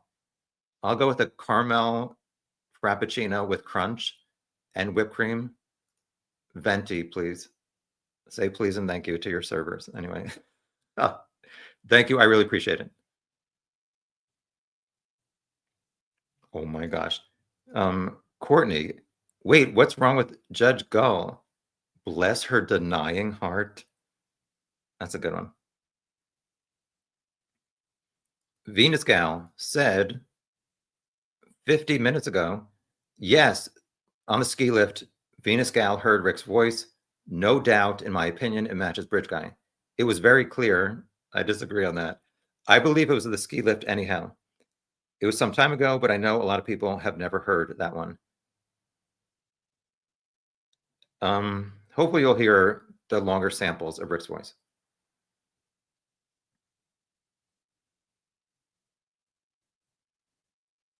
Well, we're at an hour and 26. I'll go to 1 hour and 59 minutes. Ah, so weird. Anyway, if you're new, why my face looks really red? Anyway, it's not. I'm not an alcoholic or sunburn. Update on my skin cancer at the end of my nose. So I had basal cell skin cancer taken out mid-November. It looked horrible as I was putting cream on for a month. I went back for my follow-up, which I was concerned the doctor or dermatologist was going to take another biopsy. He gave me 2 weeks of hydrocortisone. I'm trying to get it to not be so red. Some people referenced bio oil or Manuka honey. Any tips from my viewers how I can get this Rudolph the Red-Nosed Reindeer to not be so red? Thank you. My buddy Charmaine wants to know, I'm most confused about why the defense did not bring any of these issues up in trial. It's silly to think they were setting up for ineffective assistance of counsel appeal. I don't get it. Well, the Ron Logan stuff, they were denied bringing that up. They could not bring up the odinous. They had these hearings, and Judge Gull said you failed, I think she said hundreds of times or thousands of times maybe, to prove that these odinous, Ron Logan, or Kegan Kline theories make sense to, I don't want to say waste the time of the jury, but the jury was sequestered for, I think it ended up being 3 weeks. The defense just can't like say all this other stuff. And I'm sure some people are like, well, Elvis Field saying I was there, I spit on the girls, like that's kind of convincing, and I totally agree. However, nobody could prove anything that Elvis Fields went 2 hours from Rushville to the woods of Delphi on a Monday afternoon. He was not Bridge Guy. Tomorrow, or not tomorrow, whenever I finish this Rick is guilty video, I have a video of Elvis Fields talking. He has a really thick country accent. And I'm going to say something like, he sounds like he's auditioning for a reboot of Hee Haw. Like, he does not sound like Bridge Guy. So, yes, Elvis Fields and some others, Odinus, Ron Logan, and Kegan Kline, there were suspicious things about these people. Not enough to prove that they were Bridge Guy or involved in the murders at the crime scene. Richard Allen, to me, makes the most sense. Hi, I am the Walrus. So was Anthony's shots confirmed to be a coincidence? Yes. Dave Vito said they could not find anything that proved that Kegan Kline was involved. Why he lied, this is insane to me. And I guess it's because Kegan is insane. This is the reason why I gave him the nickname Kegokio, because he lies more than Pinocchio. I just don't understand how he can like say to police at Grissom Air Force Base, my dad drove me in our red Jeep to Delphi. I think he said to the cemetery. I think my basic summary of it was like, he said his dad went into the woods for a few hours, maybe came back and said, we had fun, or I had fun. And then on their way home, as they're crossing this bridge over the Wabash River, I think he said they threw out a cell phone and a knife or a gun. So that was August 18th, 2022. Why I know these dates, I don't know. So the next day, around the 19th, is when they started like a month search of the Wabash River with police looking for these items, and they didn't find it. Although they did find a lot of other guns. It's like, why are people throwing out their guns? Like, what are those connected to? That's what I want to know. Anyway, I just don't understand why somebody would lie to the police about that stuff. I don't understand it. So, yes, I believe Jerry Holman said in some interview after the trial. What did he say? I don't know. I don't know what he said. Something like Kagan was talking to Abby on the Anthony Schatz profile, maybe even early on the morning of April 13th. So Abby and Libby, I guess, stayed up past midnight maybe, and they were chatting with Anthony Schatz. Dave Vito said the problem was on Snapchat, the messages, their contents were not retrievable. So a lot of people seem to hang their hat on Kagan in Kagan's interview when he was arrested. Vito or somebody else said, this girl you were talking to after the murder said that Anthony Schatz said, I was supposed to meet Libby, but she never showed up. A lot of people took that to mean I was supposed to meet Libby on the day of the murders at the bridge, but she never showed up. There was never any proof that that message was true. I don't deny that this girl had a bad recollection of what Anthony Schatz typed to her. But Kagan seemed to like a lot of attention and for people to feel bad for him. So did he say that as Anthony Schatz, like, oh, poor me, I was supposed to meet that girl and she got murdered? I would not be surprised by that. And I just never saw anything to confirm that Kagan was involved. The last I heard from him, he wants money to be interviewed by anybody. So anyway, who's texting me? I'm busy. I'm not. Oh, hello. I haven't seen you in a while. Wait. Thank you so much. Anyway, wait. Brad Weber has ATMs on his property, and he could have been working on them after work. I have some screenshots here. Should I show it? Oh, please don't share. Hi to the person who just is watching and sent that. Yeah, I'll message you later, but thank you. My face is so red. Anyway, how much more time? Like 25 more minutes. Trial junkie. I think you mean Dateline is trying to get the evidence. I can't see Judge Gull agreeing at this point to release it, unfortunately. Hi, Mustang. Nice to see you. Hi, Hybrid Pisces. Nice to see you.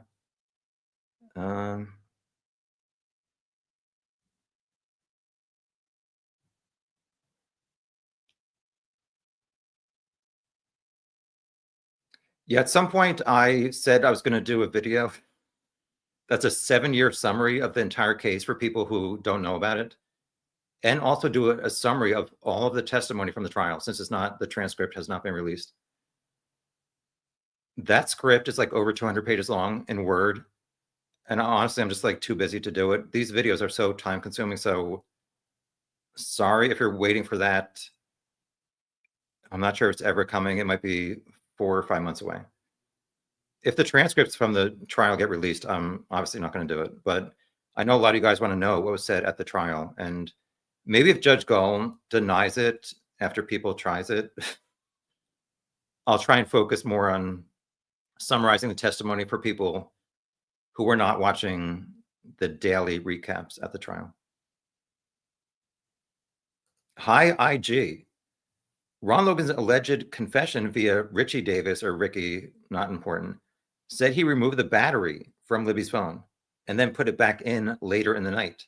The iPhone 6 did not have a removable battery without taking the phone apart. Again, that was obviously something that was false. Another thing, when that first came out, in that evidence for the exhibit, there was like a page of handwritten notes that had numbers, and I didn't understand what the heck it was. Deb's True Crime Notebook. Hi, Deb. I'm sure out enjoying the weather. She said, I think that was the lie detector test that Mr. Davis took and failed miserably, according to McClelland. So I guess those numbers meant like it was indicating he was lying or not telling the truth. So sorry, but it was not Ron Logan. Trial junkie, didn't Kathy tell Rick to call the tip line?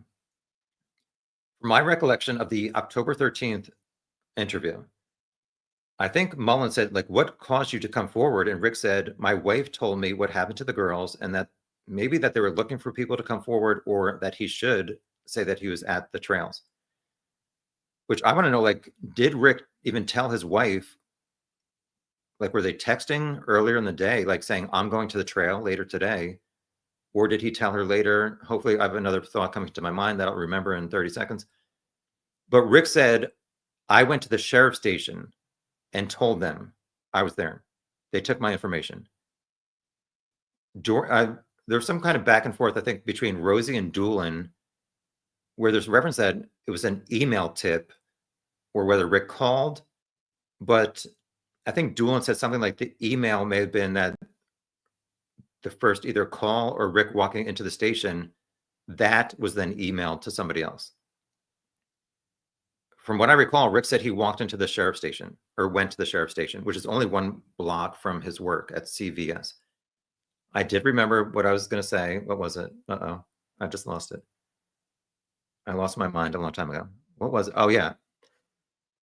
I think in one of the defense interviews after the trial, I posted this on my YouTube short. Rick's wife said she got home around 5:30 the day after the murders. Rick was asleep on the couch. Okay. Obviously, we have a lot of people on both sides. Rick is innocent. Rick is guilty. If he's innocent, you think he's innocent. A man who had the day off from work, asleep on the couch at 5:30 p.m. You could say he suffered from depression, and people who are depressed sometimes they need to sleep in the afternoon. I don't know. Okay, that's one side. Oh, here comes the chainsaw. People who think he's guilty can say, this chainsaw is loud. Hopefully you can hear it. If you think he's guilty and sleeping at 5:30 p.m., like an hour or an hour and 15 minutes after he got home after murdering two kids, is because he does not want to be standing in the kitchen needing to like have an interaction with his wife where he's just guilty of murdering two kids on the local trail. So did he pretend like he was sleeping just so he could seem like groggy and not really answer a lot of questions? I think generally he's very introverted, so it's not like he's going to be like, hey baby, what up? I'm sure we all have differing opinions on why he's sleeping at 5:30 on a day he had off. I think she also said that they watched TV later that night and he was not acting out of the ordinary. SP-74, Detective Dave Vito is a rock star, was in both cases, both Kegan Kline and Richard Allen. I think a lot of us want to know about this supposed ski mask girl incident, but at this point, it has nothing to do with the case, so maybe we should move on with our lives. I did once send Vito an email saying, can you tell us about this ski mask incident? But he did not reply. Anyway. Trial junkie, did Holman really arrest Rick because he was in sweatpants? I did not say that. He said something like, I don't want to misquote Holman. My recollection is maybe that he said that Rick emptied his pockets at some point, like he knew he was going to have to give up his possessions. I think he said maybe his keys and his cigarettes, which I don't have an exact reference of what was said. He also may have said that because Rick was in sweatpants. I don't know. I don't like to really say false quotes, so pretend like I never said that. But like I said, they took all of Rick's clothes, so what do they expect him to wear?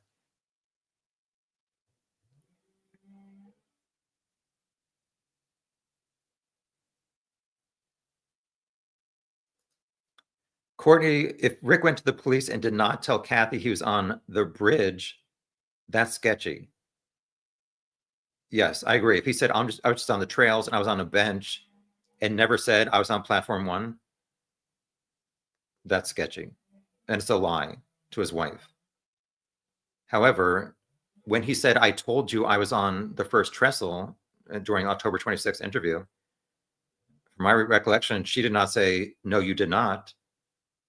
But just her saying, like, were you on the bridge, to me, it's like, why is she even asking him that if she knew he was?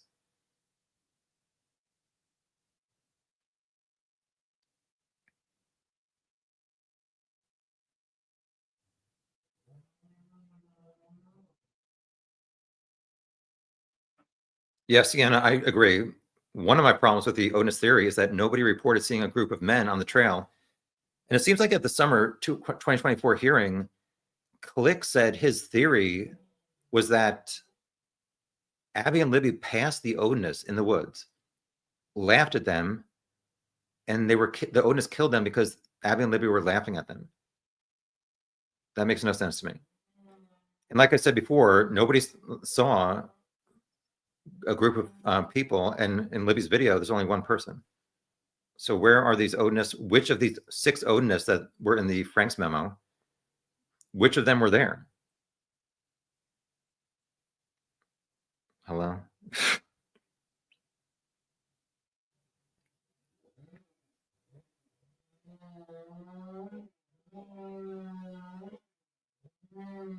I don't know what somebody's using a chainsaw outside for. Anyway, how much more time? We have 18 more minutes and then we're dismissed. When is my next Delphi live chat? Whenever there's enough updates to discuss. Hi, I've never seen this username. Sunshine on my shoulder.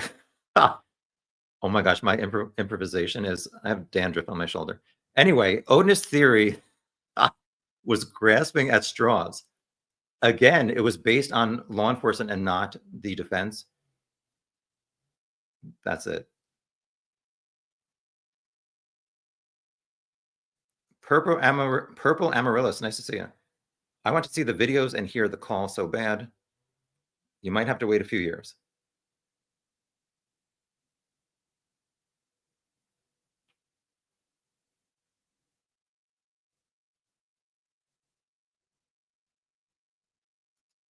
Mustang, is that Doug Carter when he was younger? Your picture? In my opinion, it really wouldn't have mattered who Bridge Troll's lawyers were. He is guilty and would have been found guilty regardless. I agree. I mean, there's no changing these facts that don't add up to his noon to 1:30 timeline. I've said before, twice in the first week, he said, I was there at 2:13 for another 45 minutes. Yet he did not see all these other people. Doesn't add up. Hi, the real dragon.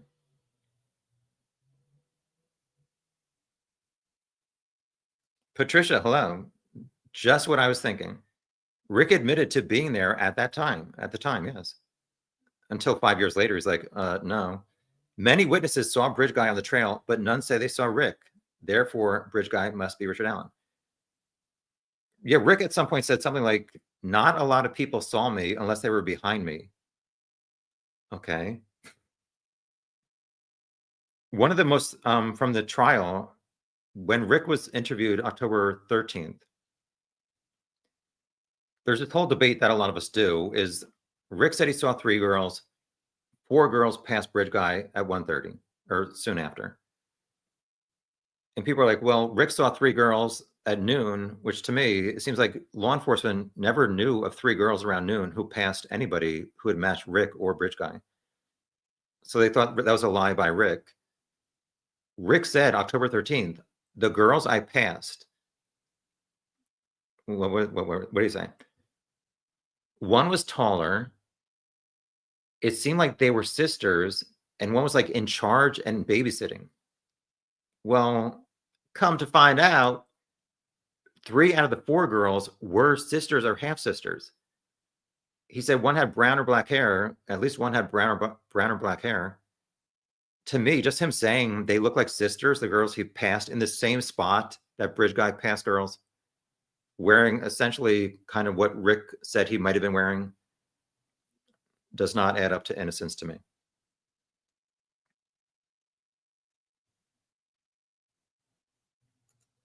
Trial junkie. Betsy Blair saw the young guy sketch, didn't she? She's the one who made it. A few days after the murder, she met with somebody, the artist. During the trial, she revealed that, I guess the defense, I think, was saying, but you said the guy had poofy hair. Obviously, Richard Allen, I mean, this is good for Rick. He's had very short hair for many years. Pretend like I'm not trying to burp. Anyway, sorry. Um, so Betsy said, when I said poofy hair, I was comparing either two sketches or two images, which I think she meant like the sketch artist, I think for FBI, they show like a page of different kind of eyebrow shapes, nose shapes, and I guess the person would say it was kind of like this shape. So I think when she was maybe shown like hair types, she chose the poofy type hair. However, she said she was like 50 feet away, but at the trial, it was revealed she said she stopped at the barricade, the old barricade, which I'll show in my guilty video in a few days. If you use Google Maps, I think it's like 126 feet from platform one, where she saw the guy, to the barricade. It's not 50 feet. I went to the bridge last May, and I stood at the start of the bridge and had somebody stand at around where platform one used to be. I could not make out their facial features. Betsy also testified his face was not super clear, and she looked at him for a moment. So how great was her recollection or like her eyesight to make a great description of the man she saw? I trust more these girls who passed by bridge guy a few feet away. So there's that.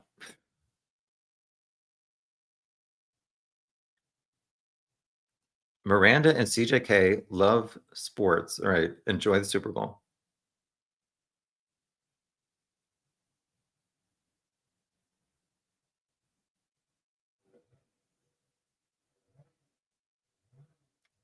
Trial junkie, could Libby have said Logan? Oh yeah, I guess some people are saying. I think maybe Tony Liggett said.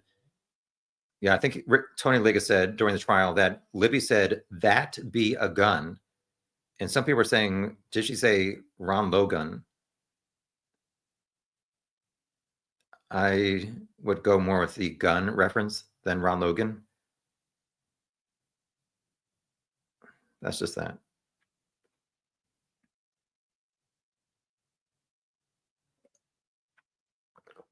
I'm exactly an hour behind. I'm sorry that I missed so many comments, everybody. Hopefully you're chatting politely with other people. Let me skip through a bunch. We have exactly 12 more minutes left and we're dismissed.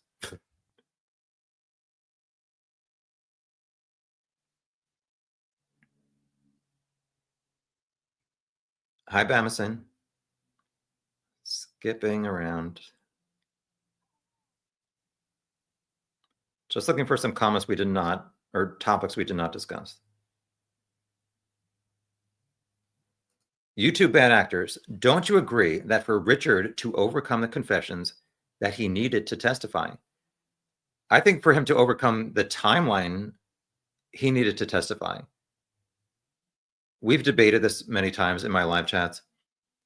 If I was Rick and I was falsely accused and I truly was there noon to 1:30, I would be so upset that I was falsely arrested, put in these horrible conditions at Westville.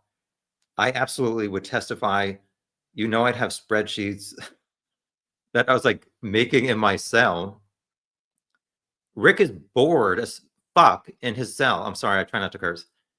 I really want to know from this cell video, not cell phone, but Westville prison cell, how much time did Richard Allen spend reading the discovery? I know you guys are going to say he was busy eating it. I want to know, like, is he looking at the case facts that the police are saying you're guilty? And is he like saying, no, this is wrong, and this is wrong? I know he did not have a desk in his cell, but still, I just want to know, like, how much time was this man looking at this discovery evidence against him and against other people and saying, I need to talk to my lawyers. Like, this does not make sense. This is the truth. Like, the defense failed to do that because I think Richard Allen failed to do that to his defense. That's one of the reasons why I think he's guilty.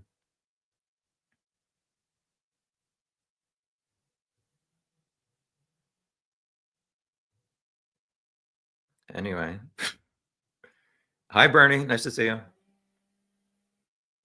Hi to your dog and your man and the local Mexican restaurant we ate at. Yeah, if you go to Delphi, there's a Mexican restaurant. I forget what it's called. It's not Mitchell's. I went to Mitchell's. They were decent. It's the other one, like around the corner. It's a Mexican name, not Taco Bell. It's good and it's very inexpensive. Hi, Missy Elliott. Nice to see you. Oh my gosh. I got my freak on yesterday. No, I didn't. I'm kidding.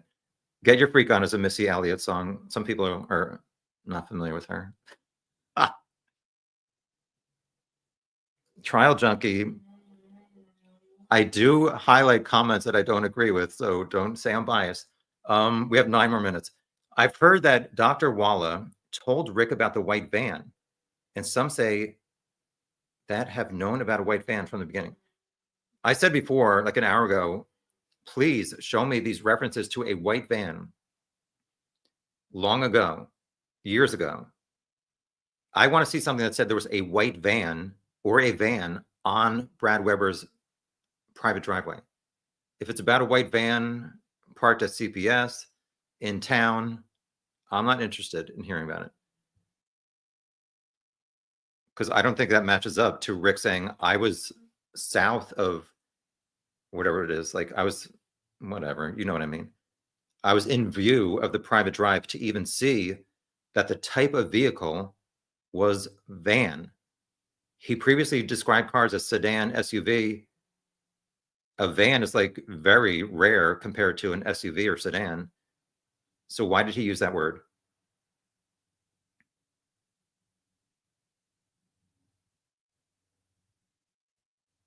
We have about 5 more comments and then we're done.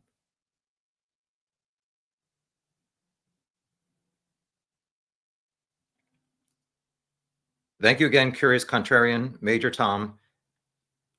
Should I tell a Tom story? One summer I was trying to win tickets to any kind of concert back when people actually listened to the radio. And I won tickets to a David Bowie concert, even though I didn't know really who he was. And I got like his greatest hits. And I used to listen to, I'm not going to say it, Ground Control to Major Tom. Anyway, I won't say that. Anyway, check out your David Bowie catalog. Moving along.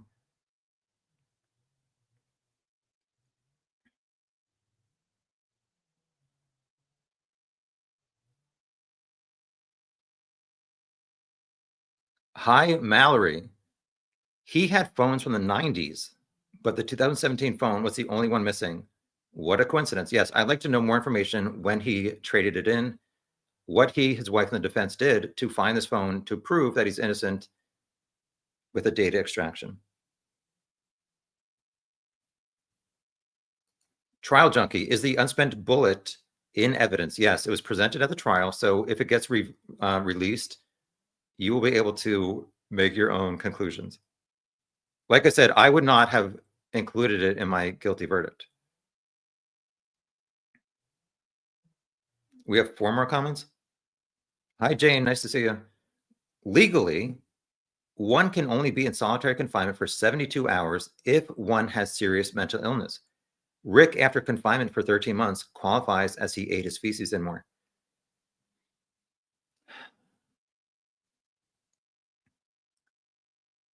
I don't know what to say, apparently, because I'm so quiet.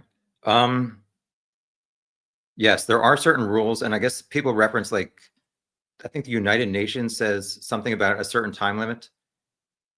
However, as I said before, I think having access to a tablet with music and phones and being able to call your spouse and wife multiple times a day, to me, that's not necessarily solitary confinement. Rick, even when he went to Cass County, like he has to be in a cell alone. I think he's in danger if he has another convicted killer or somebody who's even been arrested in a county jail. Like we're going to trust that they're not going to assault this 5'4" to 5'6" man who's been accused of killing 2 kids. And people say like kid killers and abusers are like the worst of the worst in prison. So I just don't understand like the best place to have him. However, I do think it's a disgrace to everybody that it took a year and 9 months to get him to Cass County jail.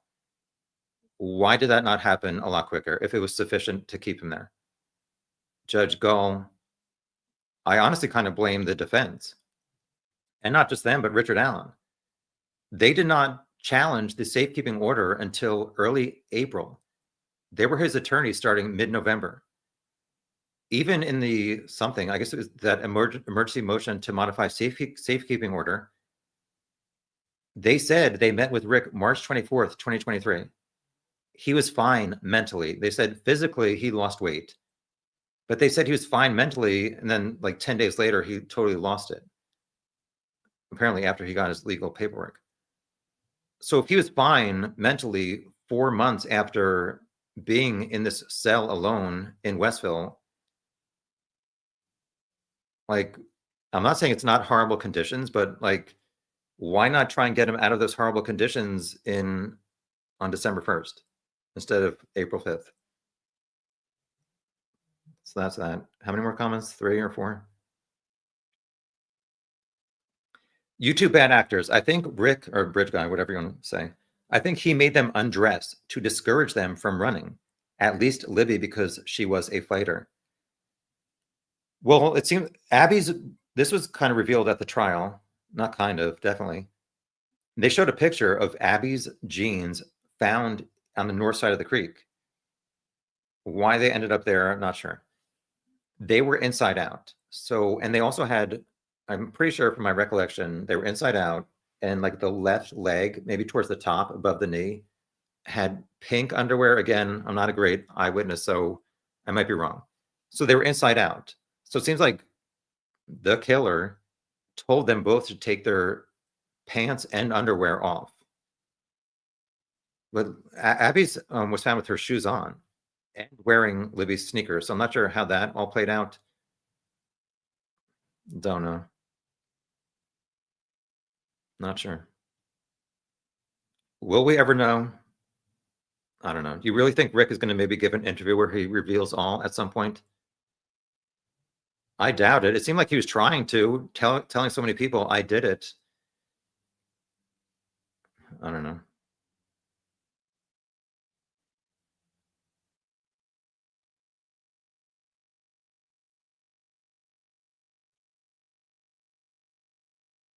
Let me, oh my God, what was this? Wait. Oh my gosh. Mustang, I thought you are a big It's a Crime and Shame fan. Yeah, my first, or I don't know, some Delphi video, I said, we won't go there. We love everybody. All right. Uh-oh, 2 more minutes, 3 more comments. Thank you all for joining and sharing your thoughts. Like I said, I have a new video coming up in the next few days. Why I think Richard Allen is guilty, and just so many things that do not add up to his innocence. We'll just do 3 more comments, then we're done. I'm not sure what this is about. Sunshine, why do you think some of the girls' clothes were thrown up in the trees? They were not in the trees, they were in the creek. Very close to the north side of the creek, there's like some roots of trees sticking out. They found Libby's tie-dye t-shirt, one of Libby's sneakers, and in between there's like a white item, which I don't think was even really referenced at the trial. Did they say it was like a scarf or a bandana maybe?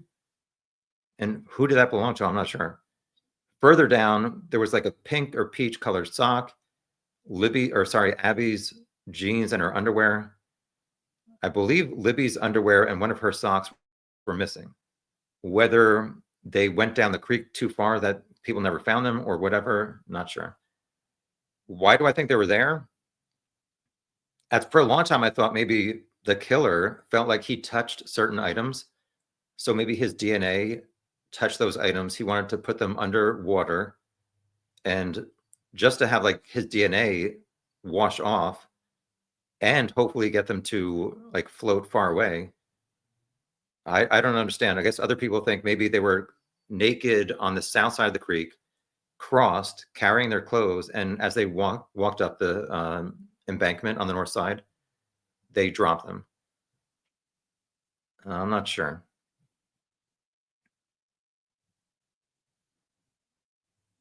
I do not think that Abby was carried to the creek and had her body washed afterwards, after they were killed. 2 more, then we're done.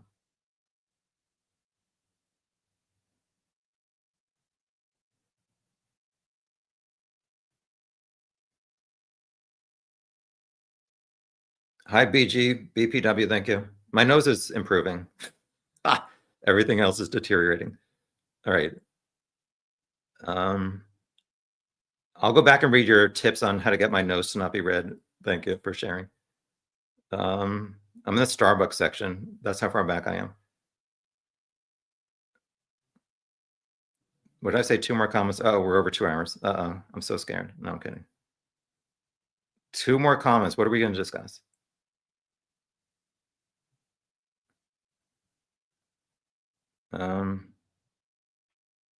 So you can hear the chainsaw, right? I'm just looking for topics we have not discussed yet. Yeah, Humanimal says, after all the adrenaline, his system crashed. Plus, he apparently told Dr. Walla he drank 3 beers before he went to the trail. And he drank the other 3 after. So was he trying to like sleep off this alcohol and this horrible mistake he just made? If you think he's guilty, you could say that. If you think he's innocent, you would not say that. Trial junkie, Holman did say he thought Rick wearing sweatpants made him look guilty and contributed to him arresting him. He said it in a Gray Hughes interview. Like I said, I've been really busy editing Cooking with Strangers videos, and I don't have time to watch a lot of other stuff, unfortunately.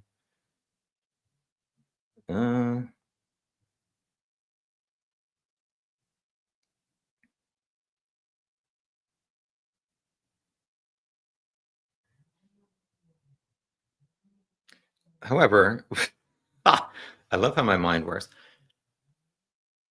Yeah, this is my guilty video, so I'll just reference it real quick. Rick left his mom's house around 11 to 11:15, and 5 years later said, I got to the trail around noon. It's 40 minutes from his mom's house. How do you, I don't know.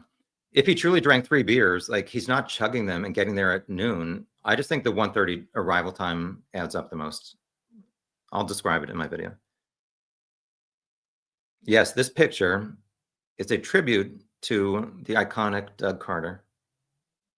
I sent Doug an email like a day before he retired saying, will you talk to me? But I don't know if he got it or just ignored it. Anyway, I have no interviews coming up. I might be working on something, but we'll see.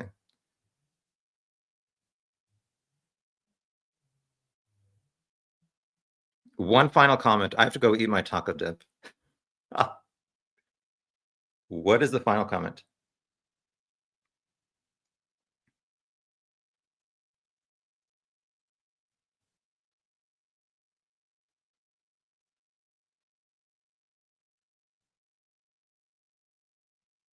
Sorry, I'm just looking for a topic.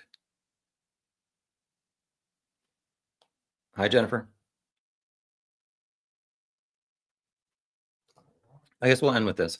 CJK, Richard Allen said, I guess to, I think not just Dr. Wallen, but maybe one other guard or something. Allen said he planned to sexually assault someone that day. That was his motive. Well, obviously, I think Libby being found naked and proof that Abby was also naked at some point. There was obviously some sexual motive to this. And I've wondered if he truly did get there at 1:30 and he got home around whatever, 11:45 to noon, drank 3 beers. What is he doing during that time before he leaves around 1:15 to go to the trail? Was he watching, like, let's just say adult movies that made him horny and wanting to act out this fantasy? At some point, he said he was a sex addict. I don't know. One more final thing here. YouTube Bad Actors, thank you for being a member for 3 months. Thank you for everybody who donated. Long Island Hillbilly, this account, and Curious Contrarian. Thank you so much. As I said before, my next Delphi live chat will be whenever there's stuff to talk about. I do have a Delphi video coming up probably by Wednesday. I might do a premiere where it's like you can chat in the chat box as it goes. After this, I'm going to start recording it, and then it's going to take me all day and night today and tomorrow to edit it. Members 3 to 1, you'll get early access by days, and you guys can write in the comments below why you disagree. And please, answer what are logical answers to these questions about Rick and his new to 130 timeline that do not add up. It doesn't add up to me. I used to always say, hopefully, Abby and Libby will get justice. I think it was achieved with Rick being found guilty. We'll have to wait and see what happens next with his appeal. I need to go investigate what this chainsaw is outside. That's that noise. Bye, everybody. Good luck if you like the Chiefs. Good luck if you like the Eagles. If you like the Chiefs, pretend like I did not say good luck to the Eagles. Bye, everybody. Thank you.